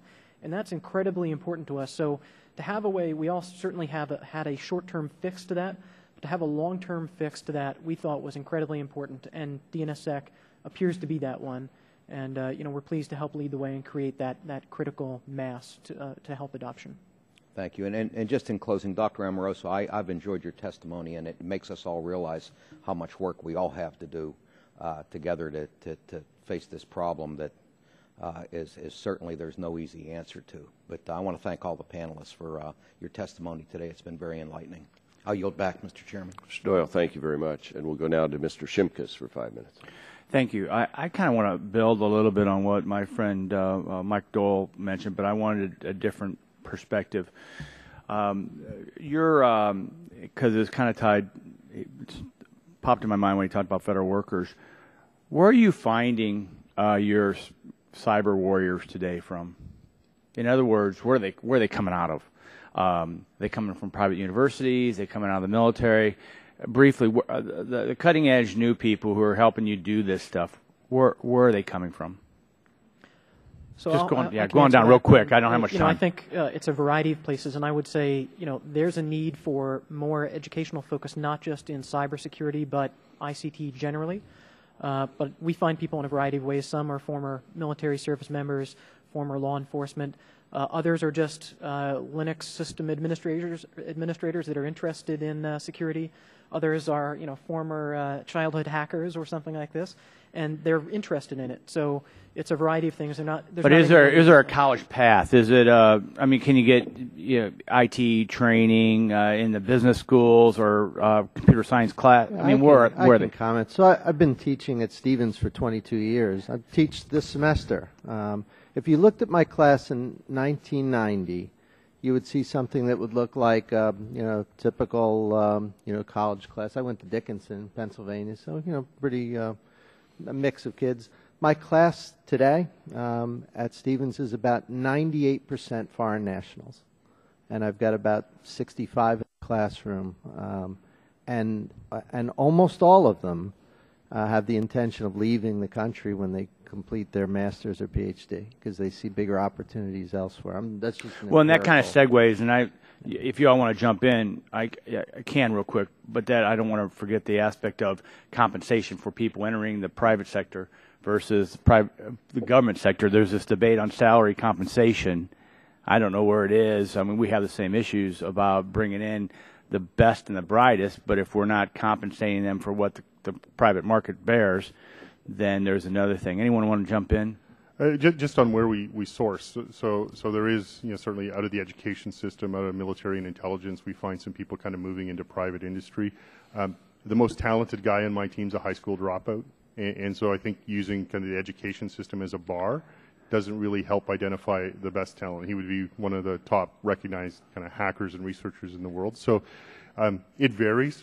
And I don't think you can actually teach somebody to be a hacker. There's a, sort of, if you want to be a researcher in that area, there's an ingrained mentality you're either born with or not. So it's not like I'm teaching somebody a trade like programming and getting to a level of sophistication in developing software. Being an attacker is a much different mindset. Right. No, thanks. I don't know if I'll get to both of them, but the debate on the Senate side on and this is how you provide is, what happens if the federal government requires you to follow a new government security standard? What happens to you? That's the debate on the Senate side legislatively. One has a government-imposed standard. One is really letting you guys fight the battle yourself. So anyone want to jump in? I'll offer just a brief point. My guess is anything you can write down that you can think of as kind of a best practice, it's already being done here. And the things that we're back at the shop worrying about now are things that are not on your list. Like as an example, we talked about botnets. When I saw the first botnet, remember Y2K? We were building the Y2K White House Communication Fusion Center, and we were worried that we were going to get DDoSed for one day. That would be really bad if you were knocked out one day and missed the millennium change. You can't really move that date, right? So we were completely freaked out by botnets then, and we've built, and a lot of people in this room, we've built ways to steer traffic around and fix it. And now we have a service, and it's where we've moved on to the next thing. Yeah, and let me put a final challenge out because I do agree. How do we incent innovation in this area, which is part of the opening statements? Incentivizing usually means government money here or government tax credits. That's all kind of persona non grata right now in this new world in which we live in. So I would ask you to help us wrap around about this. And maybe it's easing regulatory burdens. Maybe there's things we can do that's not a dollar cents component, but tax credits, things like that. It's very difficult to do in today's environment. I just throw that out. Thank you, Mr. Chairman. I yield back. Thanks, gentlemen. And if I, with the committee's indulgence, Doctor, could you just explain DDoSed? I'm sorry. So that stands for Distributed Denial of Service. Here's how it works. When my voice talks to all of your ears, It's one thing to many ears, and it works great if you're all quiet and you listen, your ears work. But if you could bounce my voice off your ears to him, it would sound like you're all shouting at him, right? My voice to all of your ears, and then you reflect it back. That's a denial of service attack. We hit all your PCs and then tell all your PCs to shout this way. And boom, it all comes, and it sounds like this big attack, and it clogs his pipes and knocks him out. That's how it works. All right. Thank you, Doctor. Now we go to Ms. Matsui. Thank you, Mr. Chairman. And this is all challenging and frightening at the same time here. And I do appreciate all of your testimony. I want to go into another area here. As we look into develop industry best practices standards for ISPs, should ISPs' own cloud services be included as well as other cloud providers? Or do you think because that technology is newer, it could be better for cloud providers to consider forming their own best practices to secure data in the cloud? And like Mr. Mann and Dr. Amoroso to answer that, please. And we don't have much time, so. Well, first of all, we're already talking to the cloud providers, and some of us, in fact, are cloud providers. So I do think that the conversation is well underway. We're very familiar with the challenges, and if you really think about it, the term cloud is a rather generic term that is probably misunderstood. It can mean a number of different things for a different type of customer. And so therefore, I would say we continue to include them in the conversation as we have everyone else, so to speak, at the table as partners. And the solutions that you're looking for are really going to have to be integrated across a very wide platform. Okay. And so therefore, I would say that you would want to keep them in the conversation. Okay. Thank you. So my mother has a PC at home that at this instant I'm sure is like attacking China or something. It's probably going because it's not administered properly, yeah. And she's got a big tower with Verizon, Fios, the whole thing. She doesn't need that. She'd be much better served to have a cloud provider just take care of all of that for her, and she should just be using some appliance to hit the internet. The reason she doesn't is because there's software on the PC that she wants to be able to use, hasn't been put in the cloud. So in general, that concept is a more secure concept than my mom trying to do administration. So I think cloud in general is a more secure model than the one we have now. Oh, okay. Yeah. Well, that's good to know. Yeah.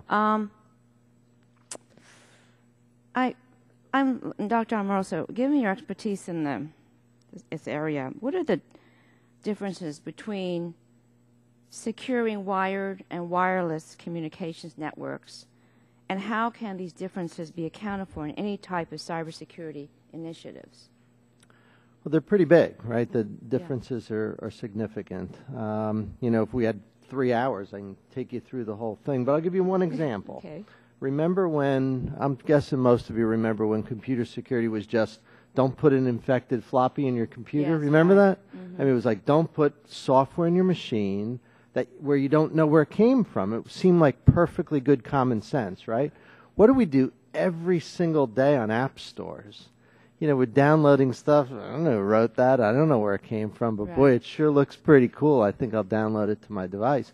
That's something we're going to have to address from a security perspective. That's a big difference between wired and wireline. Okay. I'm also thinking too, that so much of what we do is wireless. So much we do within our own homes are wireless. And yet it's just so easy to do it that most people don't think about it at all. And I'm concerned that we're not thinking as broadly as we should be thinking as far as some of the personal use, and I think it came about here with Mr. Doyle's too, in the government area too. But it's so easy to be carrying, tablets and different cell phones around. And for me, it's the part that's really, to me, quite frightening is that nobody knows what they don't know. And we're looking at you, and you're saying, too, that there's a lot of things you don't know, too. And we look upon you as experts. And I'm hoping that we can build in some incentives here with a sort of a sharing of information that goes beyond some of your commercial type of concerns. Because I'm looking ahead to, this is even going to be more and more complicated as we develop more tablets and smartphones and whatever, that we're losing control of the cybersecurity aspect of it. And the software aspect, I think you brought up, Dr. Amoroso, is really very important, the education of that, and whether or not we're actually kind of building our own principles and standards into that too. So that's just a comment, and I really do appreciate your being here, and I think I'm learning more and more every time one of you opens your mouth. So thank you very much for being here. Thank you for your comments. We'll go now to Ms. Blackburn for 5 minutes. Thank you all so much. And I tell you what I think I'm going to do is just ask my questions. Then if you all want to respond or respond in writing, that would be wonderful. First of all, going back to something that Mr. Shimkus said, I would like to hear from each of you, and you can say now or send it to me, what you're seeing as the disturbing trends. And what is kind of the next thing out there. I'd like to know that. I'd like to get an idea of how much of your cost of doing business is beginning to center around the cybersecurity issues. In your testimony, several of you have mentioned in one way or another, either in response to the questions or testimony, fear that the federal government could end up being more of an impediment than a facilitator in bolstering some of the cybersecurity efforts. I would like for you to speak to what you are concerned that we might do, and then what we are not doing that we should be doing, and hear from you in that vein. With your consumers, I'd appreciate knowing what you're doing to educate them.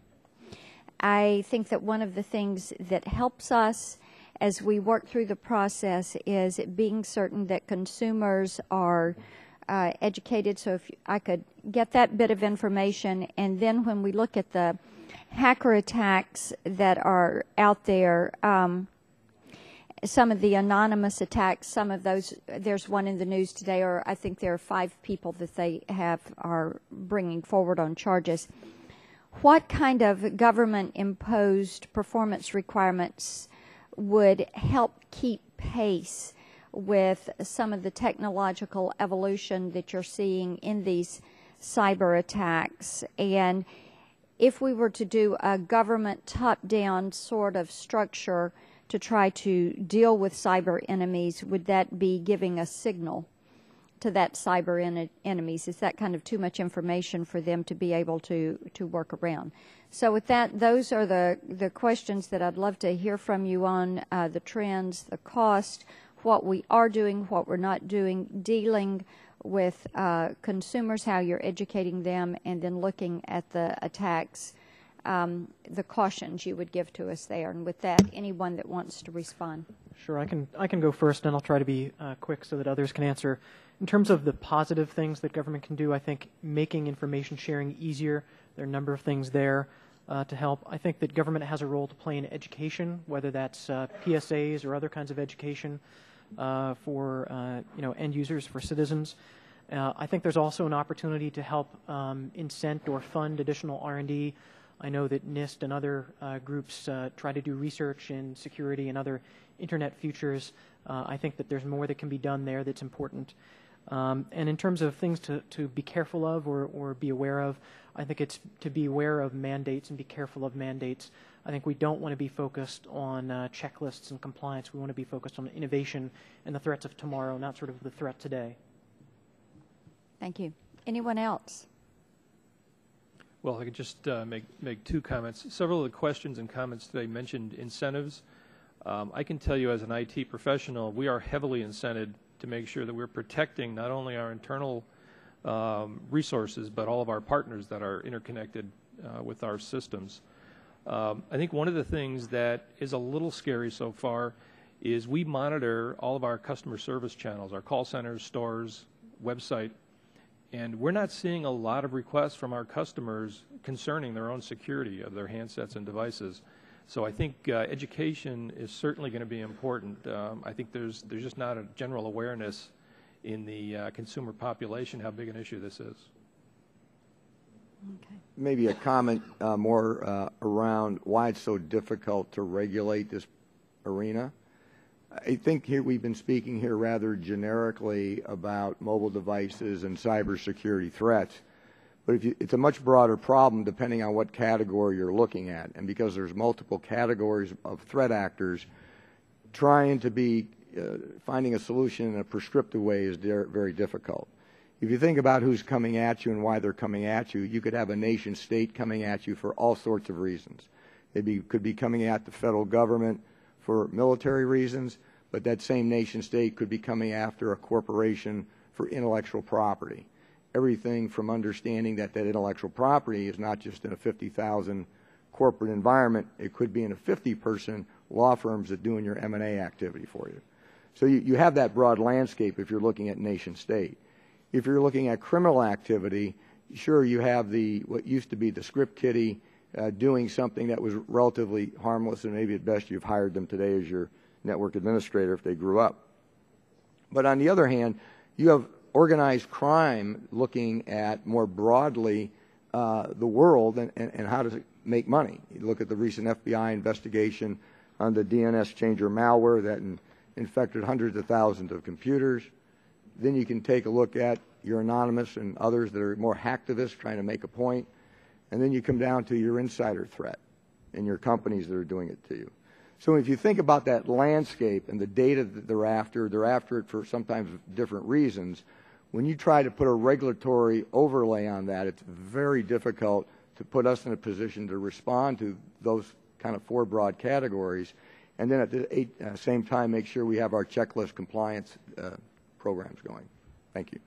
Thank you. Yield back. Gentlelady's yielding back. Now recognize the gentlewoman from the Virgin Islands, Dr. Christensen. Thank you, Mr. Chairman. Good morning, everyone. Thank you for being here. I have a couple of questions. Let me begin with Mr. Amoroso. You suggest in your testimony that Congress define the roles of the various executive branch agencies in cybersecurity. Where do you see the FCC as an independent agency playing a role?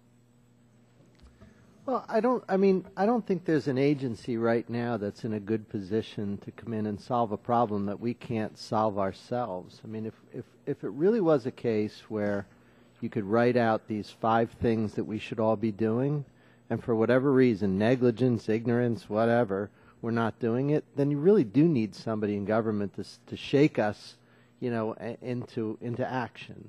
The problem is that we don't know what it is that you should be telling us we should be doing. That's why we're pointing to innovation as the key. So it's almost kind of a moot question whether it should be DHS or FCC or whomever, because I'm not really sure what they should be telling us. That's the problem.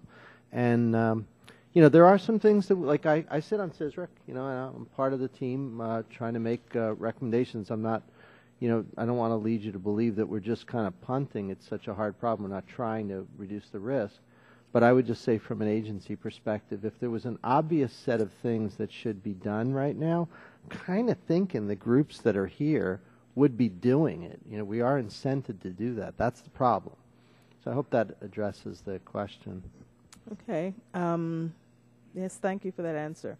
And Mr. Livingood, you mentioned that Comcast that is an active participant on the FCC's Communication Security, Reliability, and Interoperability Council. So could you just describe for us how you envision the councils contributing to the improvements in cybersecurity, especially with respect to the types of attacks that the council is addressing, botnets, internet route hijacking, domain name fraud, etc.? Sure. There are a number of working groups. I'm on one. One of the folks that works for me, Mike, here, is a chair of one of them. And they focus on things like the security of the routing infrastructure, DNSSEC, and a whole range of other things. And I think that, that's a process that works pretty well. People voluntarily get involved, and they work together on what they think the current best practices are. And that's a process that repeats regularly every year. so that it's not static and it's not sort of, in 2008, we came up with some best practices, and that's what we're still focused on. It's something that gets renewed and refreshed all the time, and so it can look at every new threat as it comes out. And that's one of many places that we all work together. There are lots of others, the North American Network Operators Group, the Messaging Anti-Abuse Working Group, a whole range of others, other acronyms that I could go on for minutes about. But I think groups like that are good because they're consensus-based, they're voluntary, and they're focused on best practices and really current issues. Okay, and while your customers are mainly using your service for in-home computers, they also use the Wi-Fi networks and cellular networks to access Comcast email and other Comcast video products. So how do you continue to ensure the same cybersecurity protections you develop for your core services extend to these uses as well? So a number of our security protections are things that a customer can download and install on their device, like their home computer. But we have a bunch of things that are in our network, like our Constant Guard system, which is a bot intelligence and other security threat system. And that's there for customers that might just be bringing a device into their network. Maybe it's a friend that's visiting their house and they're on their Wi-Fi network, and they happen to talk to, say, a botnet. We'll see those kinds of things.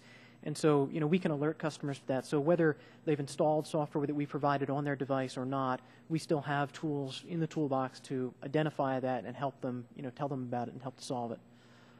Okay. Mr. Amoroso, you stress the need to foster information sharing, and we've talked about that a bit here, but a lot between the government and private industry, as well as among private companies. What protections do you think are necessary to protect civil liberties and consumer privacy? And what do you believe would be the reasonable boundaries to liability protections and antitrust exceptions? Well, the issues you raised are the reason we have those impediments now. Because I'm an American. I want civil liberties. I want all those things. So that's the current state, that we've swung the pendulum in the direction of making absolutely certain that we're protecting civil liberties. That's a good thing. So the question is, how do we somehow preserve those liberties and also allow all of us, to know if there's some malware thing? I really think we got to figure that one out. I'm not sure I can give you a real good answer on how we do it, but I think it's got to be a pretty high priority, because the motivation, everybody's head shakes and goes, yeah, if there's malware, that's not really a civil liberties issue. Comcast should know that blah, blah, blah is a problem, and they can code that into their system. So somehow we just have to maybe get the lawyers out of the room and come up with some kind of a common sense approach. But that's the reason. All the things you listed, that's why we can't take those signatures today. Thank you. Thank you, Mr. Chairman. Thank you, Dr. Christensen. Dr. Amoroso, you should have seen the people shake behind you when you said get the lawyers out of the room.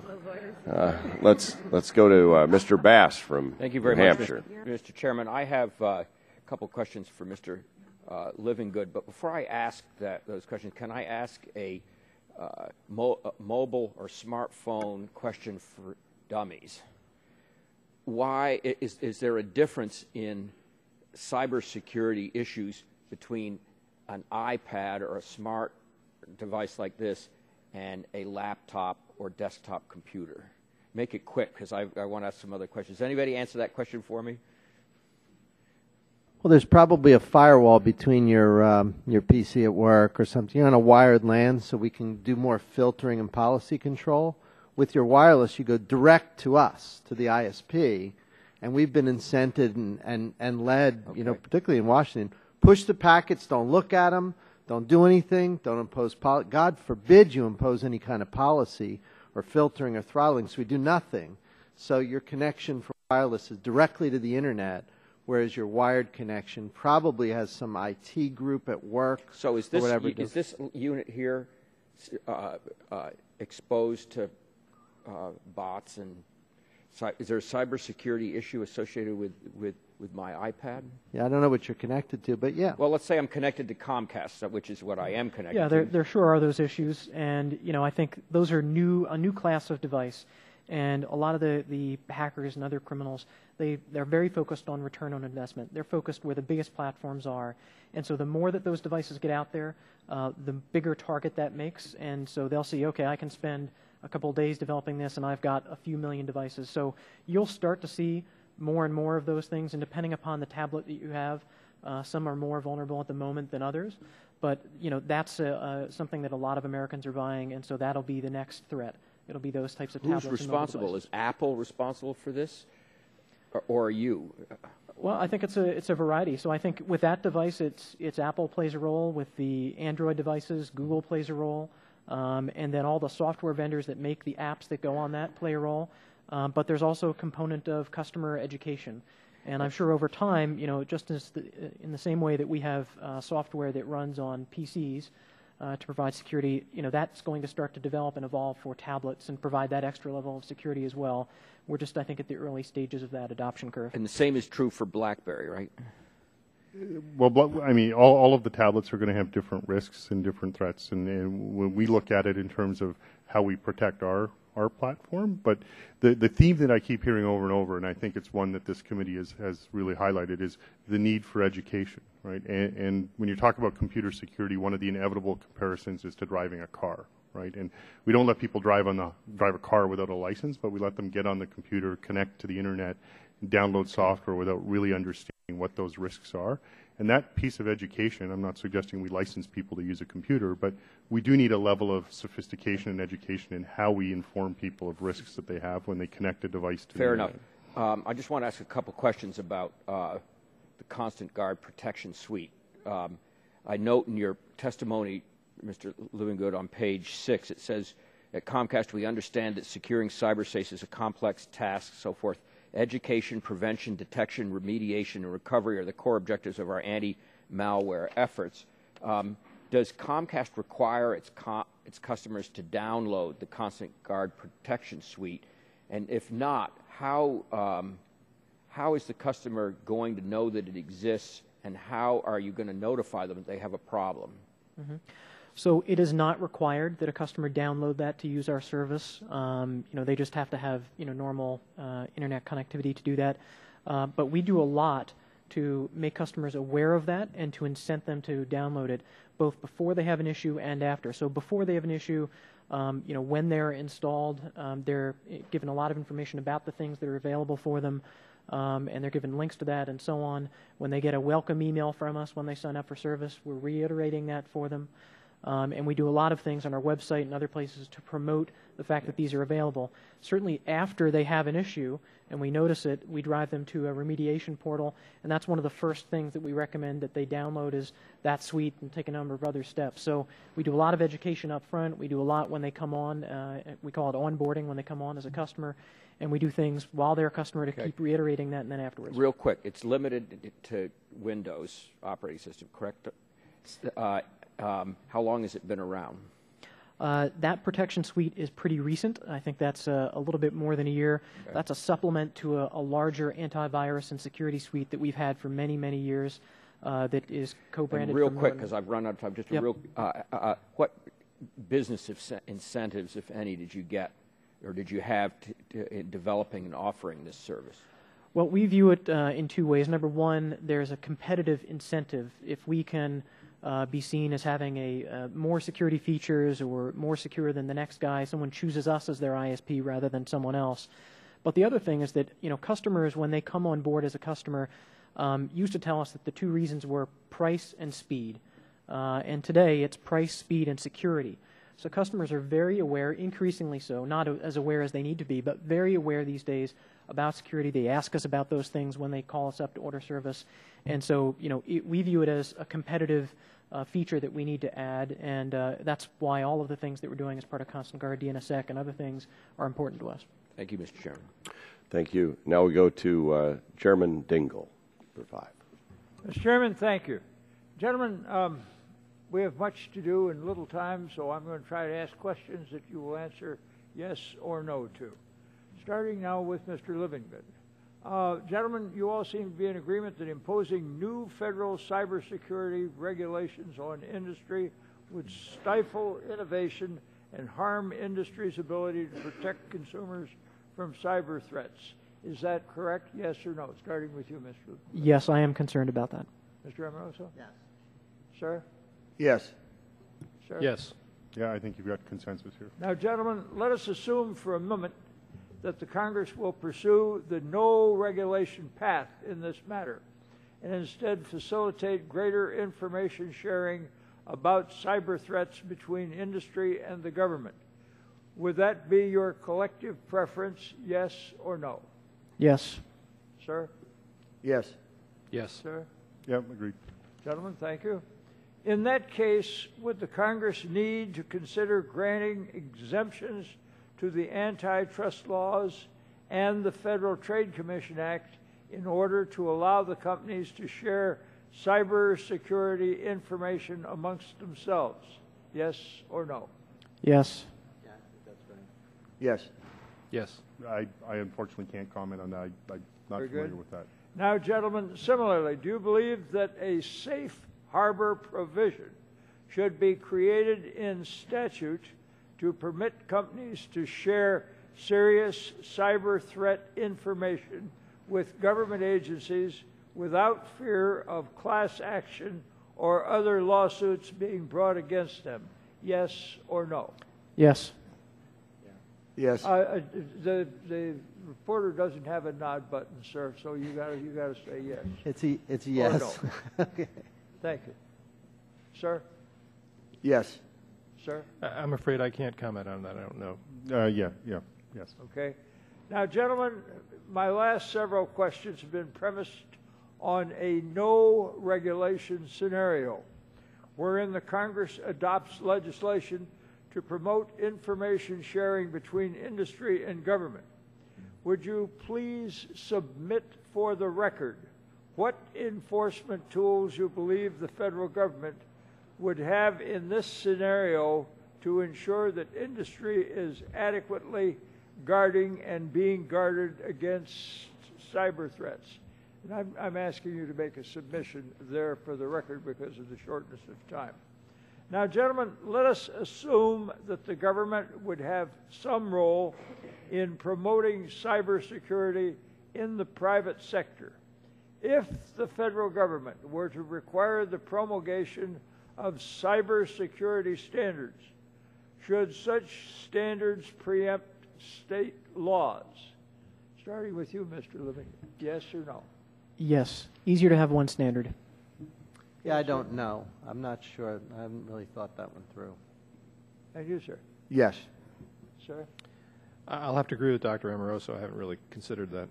Yeah, and I can't comment on that either. Now, gentlemen, I've read with some interest in Mr. Olson's testimony that, and I quote, the ongoing evaluation or Metro PCS's security program is based on periodic internal and third-party assessments and auditing. Would your respective companies object if such audits were government mandated? Yes or no? No, we already provide all those things. Already we do that. I think we would object, yes. Okay. We object. You would object? Yes, we All would right, as well. now, and then I'm going to come back and ask you to explain that. Next witness, if you please, sir. Go ahead. So, yeah, we'd probably object, but we do this Okay. anyway.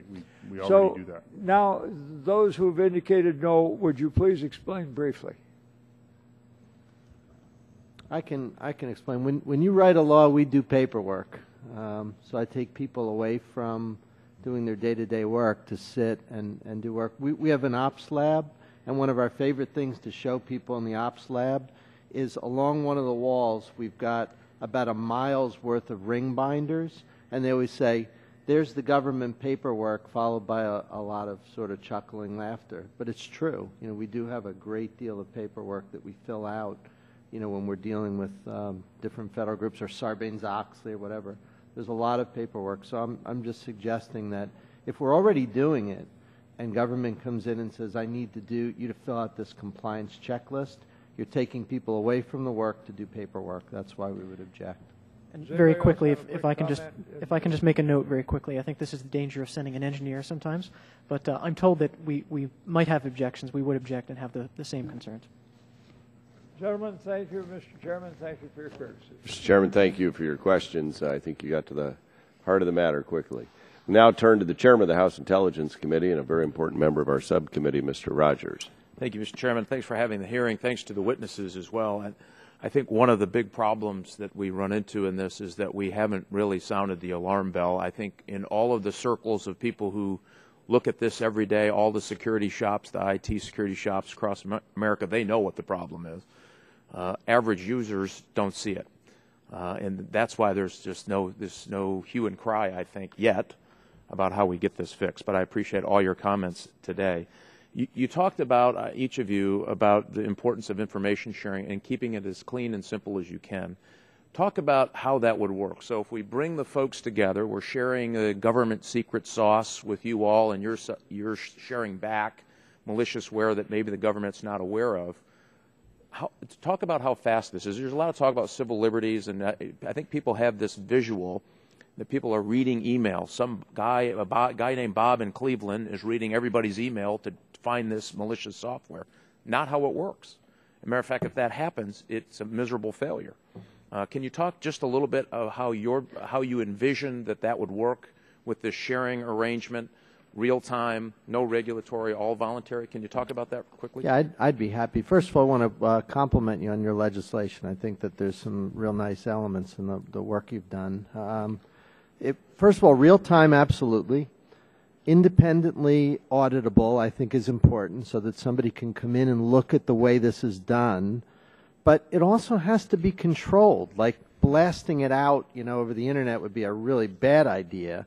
But I think you need to balance, right? This real time, but also the ability to come back and look at the process, make sure it's transparent without, like I said, exposing it to our adversaries. That's the right way to do it. Yeah. There's also different levels of sharing by industry. I think you have to look at how you do your risk assessments on each category that I previously described, but there's also right now a very good example out there of what's working well, and that's the defense industrial base pilot that's going on. That particularly is supporting defense contractors and DOD, but you can expand that to the financial services industry and other industries. Anybody else want to take that? And just for clarification, when we talk about real time, I've seen numbers as high as 100 million a second, right? The packets of information flying around. So if this is going to work, right, the malicious source code has to be compared at an incredibly fast rate. Can you talk about that from an engineering perspective? Anyone? Anyone? So I think one of the challenges is trying to do any kind of pattern matching. A lot of the malware that we see and have seen for a number of years is sort of what's called polymorphic, where it changes every individual instance of it is different from the next. So a lot of stuff changes.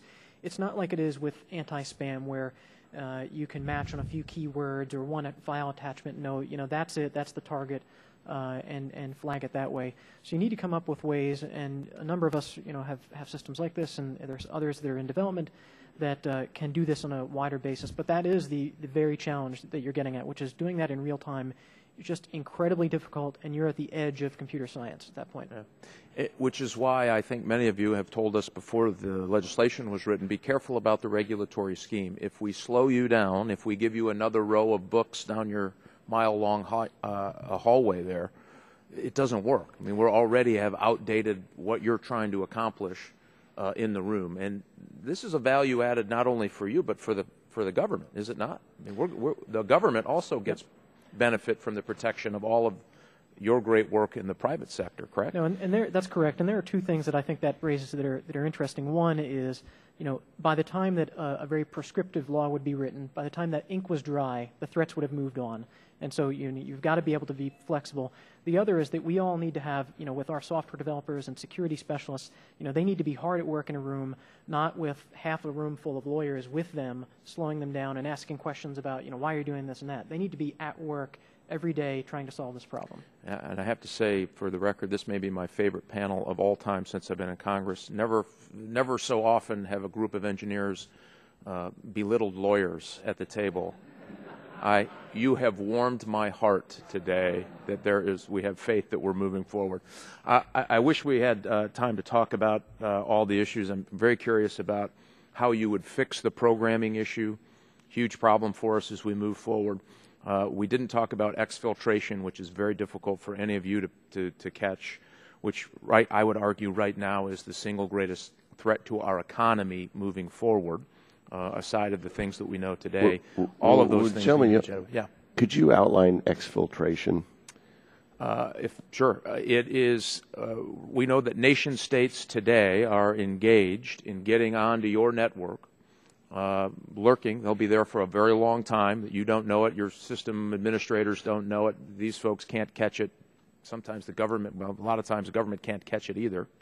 And then they'll latch onto that intellectual property that is on everybody's computer today, right? All those designs, everything that's of value to that company.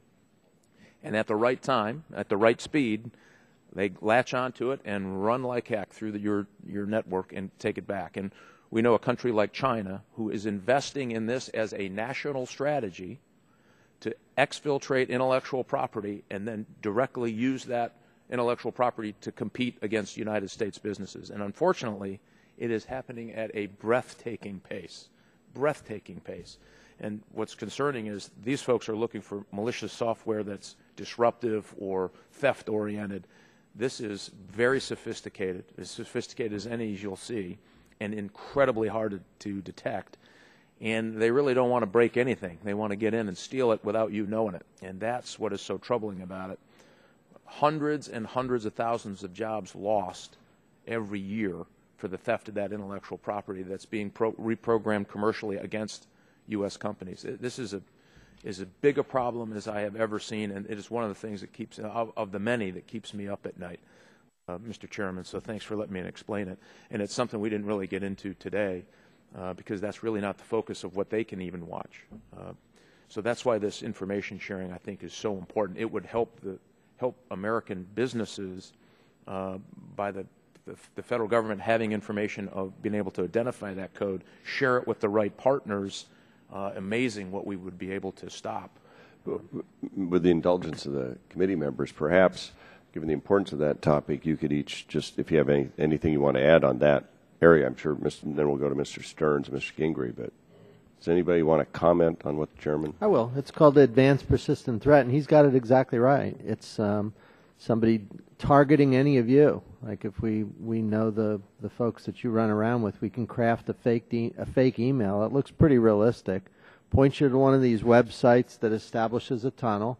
It drops a remote access tool on your PC. You know how you log in to when you do remote access from work or from home or wherever you're doing it? This is the hacker now doing remote access to you. You're now the server, and once they're on, they can troll around your PC, your network, and so on, and the intellectual property theft has become significant. It is probably the number one thing, I'll bet all of us, when we go back. We talk about botnets here, and we talk about DNS, but that's not what we deal with when we go back to the office. We're dealing with APT, which is kind of our point, right? We're ahead of the discussions here are things that we've been dealing with in the past, and the things we deal with now are probably things we'll be here testifying about 5 years from now. So that is an issue. Yeah, and just to echo Dr. Amoroso, like the advanced persistent threat, I mean, these are remarkably sophisticated adversaries. They are slow, they are patient, they will lurk on your network for years. And, I'm from our Canadian headquarters. We had a large company go out of business, Nortel, and a part of the attribution of that is a loss of their intellectual property to a foreign state-level adversary, ciphering secrets right off their network. So when you look at that, this is a serious concern. As Ed mentioned, 5 years from now, you'll probably be looking at that. That's how advanced they are. It's great that you're looking at it now, Congressman, because the threat is real. It's persistent today. And as you stated, it is a threat to jobs, and it's an economic threat to the United States and elsewhere. Yeah. Thank you. Thank you, Mr. John. Can I just, for the record, thank Mr. Mahan for his 30 years of FBI service as well. Thank you for all the time you put on the target, sir. Thank you. Thank you. Yeah, you'd think Rogers was a former FBI agent himself. Let's go to Mr. Stearns now. Thank you, Mr. Chairman. Let me take my questions a little bit along the lines that my colleague from Michigan talked about when he talked about advanced persistent threat. Dr. Amoroso, when you did your opening statement, you were speaking quite eloquently, talking about malicious software, malware you talked about. And you painted this picture that the malware itself, you were impressed how well it was developed, put together, and you sort of alluded to the fact that it was almost not unpenetratable, but it was to the point you were respectful of it, and we're not sure we were keeping up. Is that my interpretation of what you said? That's exactly right. We're definitely not keeping up. We're trying. And think of the dizzying pace of innovation that you see out in Silicon Valley, right? I mean, new things every day. The hacking and the malicious adversary community, they're moving at the same pace. So the job we have is we've got to keep up. And you would say, hey, guys, you better be ahead of them. Like, not even enough to just kind of keep up. You better be ahead.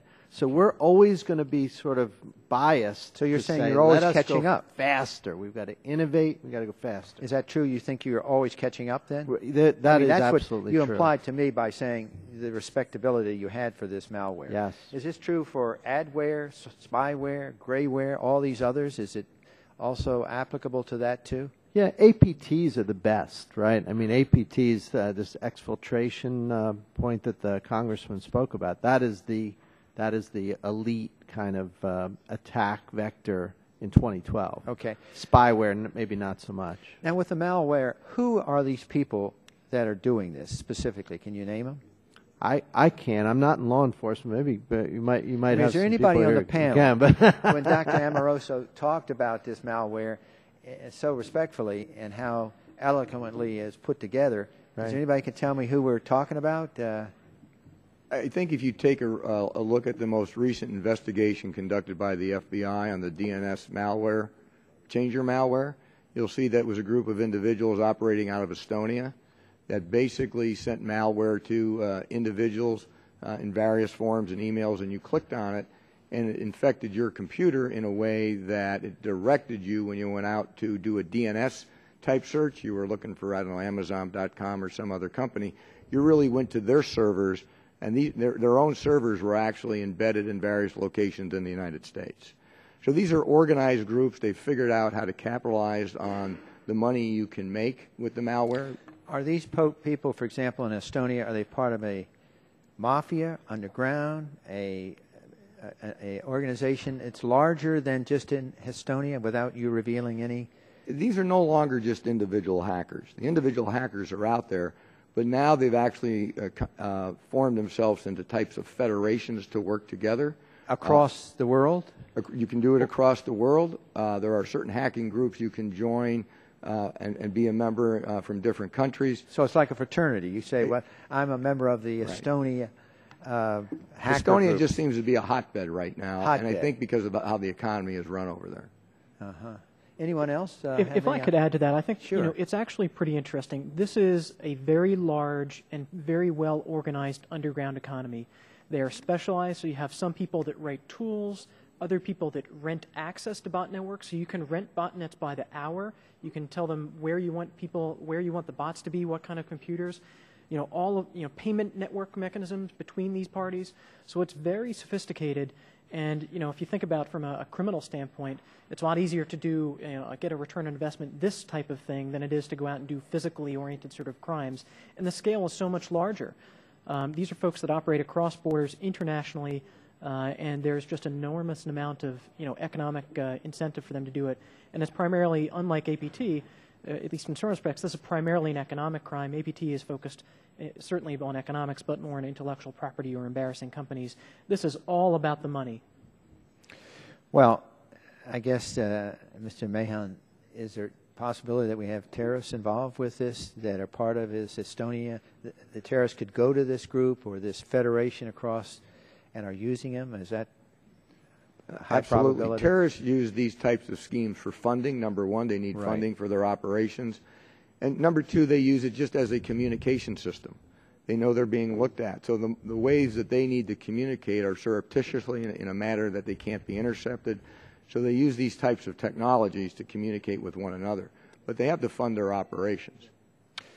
I guess the basic question comes down to, and this is probably the premise of the understanding what this hearing is all about, what could we as legislators on this subcommittee or the full committee or members of Congress, what can we do to make it easier for you to operate and at the same time give you the wherewithal to compete and what should we not do? What should we do and what should we not do? And I just, as a closing statement, Mr. Livingood, if we just go down the panel and each give what we should do and what we should not do, that'd be helpful for as one legislator. Sure, of course. I think what you should do is help make information sharing easier, remove those impediments.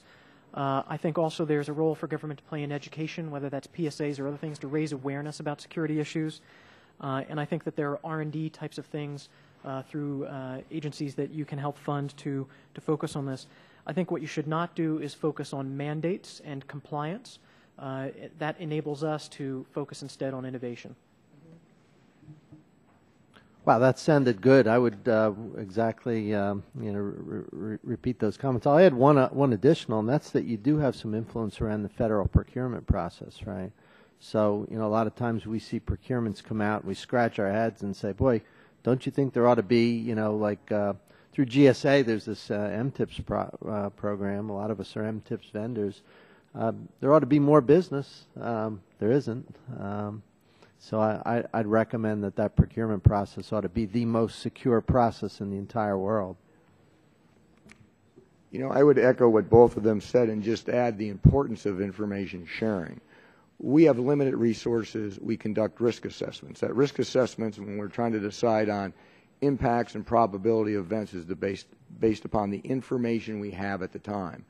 If a government agency or another carrier has additional information and we don't factor into our analysis, we're really misaligning our resources and how we develop our countermeasures. I think there's a lot of commonality among the panel here on what we'd like to see. I think just to add a little bit to the information sharing area, I think the federal government has access to information through various agencies that are watching the country's cyber borders, and we've seen in our own company the vast majority of reconnaissance scans and attempts to gain access are coming from China and Eastern Europe. And I think the federal government would be in a good position to monitor and provide more information on that. Yeah, and going last, I get to say I agree with everybody else on the panel here. Especially, I want to hammer that information sharing from government to industry. The purview that intelligence agencies have and that you have at a state level in terms of what you see is much different than what we see. So my team works with Dr. Amorosa's team on areas of commonality between RIM and AT&T where we think we have issues that need to be addressed that impact the security of our customers. But we don't necessarily get that feedback from the government about what do you see that we need to be aware of. And if there's anything I could ask for, it's a more transparent, more real-time information sharing mechanism to let industry know what government knows so that we can act to protect our networks and by extension, protect your information. Thank you. Mr. Gingrey, thanks for your patience. As we've gone through the hearing, you're the last batter up. Mr. Chairman, you took the words right out of my mouth. I think you are exacting the last measure of patience out of the last member to ask a question. But I moved down here early in the hearing, as all of you know, because I couldn't hear very well, even though the chairman said speak right into your microphones. But I'm glad I did move down close because I knew it was going to be interesting. I knew that you, all five of you experts, were going to have a lot of useful information to present to us. And quite honestly, after 2 hours of this, I'm trying to figure out a way to beat these guys, and the only thing I can think of is an opportunity to invest in these hacking operations. I don't guess that would be legal, but if it were, I think that would probably be one of the best ways for us to win. But thank you all very much. Let me ask a couple of specific questions, and maybe this cuts a little bit to the chase of one of the main reasons why the chairman is holding this hearing. In each one of you, please, starting with Mr. Livingood, answer this for me. Do you believe the FCC has enough cybersecurity expertise to allay the concerns that some industry stakeholders have with the Commission if they do choose to impose cybersecurity regulations on you guys, on the network providers? Do you have enough confidence in their expertise to do that, Mr. Livingood? So I don't know the answer to that. We work with a lot of folks at the FCC and enjoy doing that. They have a lot of expertise. Whether they have enough here, I think that's a tough question. I don't know the answer. I've said earlier, I don't think there's any agency that has the right expertise to do that. If we knew what the answer was, we would be doing it. So I don't think it's a knock on any one particular agency. I just don't think there's any agency that has that capability right now. Mr. Mahan? And I would agree with Ed. The answer is no, but I don't think anyone does. And I think that is the importance of collaborative relationships. You do need to bring people in from all sorts of the federal arena as well as the private industry arena to work together due to just the evolving nature of the threats in this arena. Mr. Olson. Yeah, it's an important question, but I'd have to agree with Mr. Livingood. I don't know whether they do or not. Mr. Tulsky. Yeah, I don't actually know either.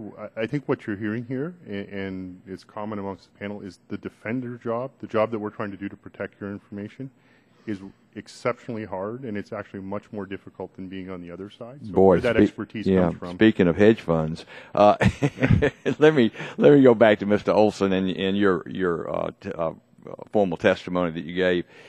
You talked about the clearinghouse. I would like to know a little bit more about that specifically, and do you think that would be helpful? And maybe you could elaborate a little bit more on that. Yeah, I think there's really two aspects to that. One is where the federal government is sharing with private sector, with industry, what they're seeing as far as threats. And I mentioned a little while ago about the threats from outside the U.S., so I think that's a critical component. The other is where companies could share, private companies could share information on threats that they're seeing, and that clearinghouse would have to be sponsored by somebody, and I think the federal government is really the right place to do that. And I think you addressed also in your testimony the whole harmless provision that would be necessary to share that information, so that you wouldn't be subject to lawsuits and that sort of thing. Yes, sir. Yeah. I've got a little time left. Let me have one more question then. The internet is currently transitioning from this internet provider V4 to V6 addressing. Does that process create any new cybersecurity issues, and will transitioning alone solve any cybersecurity issues that currently exist? Does the process of transitioning present opportunities to resolve existing cybersecurity issues? We'll start with Mr. Livingood and just go right down. Sure. So I think we've been a leader on IPv6. I think that all of those issues that exist in the current internet in IPv4 simply carry over to IPv6. It's just a new form of addressing. That being said, because it's a new form of addressing and a new technology, you're introducing new things into the ecosystem. To Dr. Amos's point earlier, it's a complex ecosystem. When you change something, it can have unintended consequences. And so it's something that you have to keep an eye on and make sure that you're not introducing any new vulnerabilities. But I think that if there were any, it's simply because some security tool that worked great in IPv4 might not have all the same features. Dr. Amoroso. Every device on the planet running V6, in theory, would be addressable, would be routable, and that's a pretty dangerous situation. So for all of us, we've got to figure out how to architect security protections around that. So I do have some concerns about the V6 transition. Mr. Mahan? Yeah, the architect and engineering teams are still working through those, but as they've said, you have legacy systems being married up with new evolving technology, and whenever you do that, you're going to have things evolve as you begin to deploy it. Mr. Olson.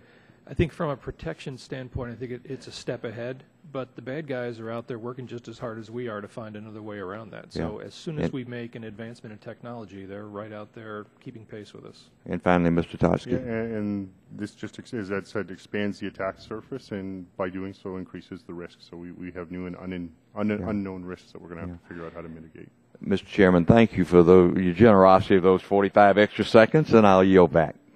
Actually, you got clear to 49, but I'm glad to help. Thank you, Mr. Gingrey, for staying and participating. I want to thank all of our witnesses and all the folks behind them who I'm sure played some role, but we really appreciate your insights. It's very helpful in our effort. Obviously, we're trying to do the right thing.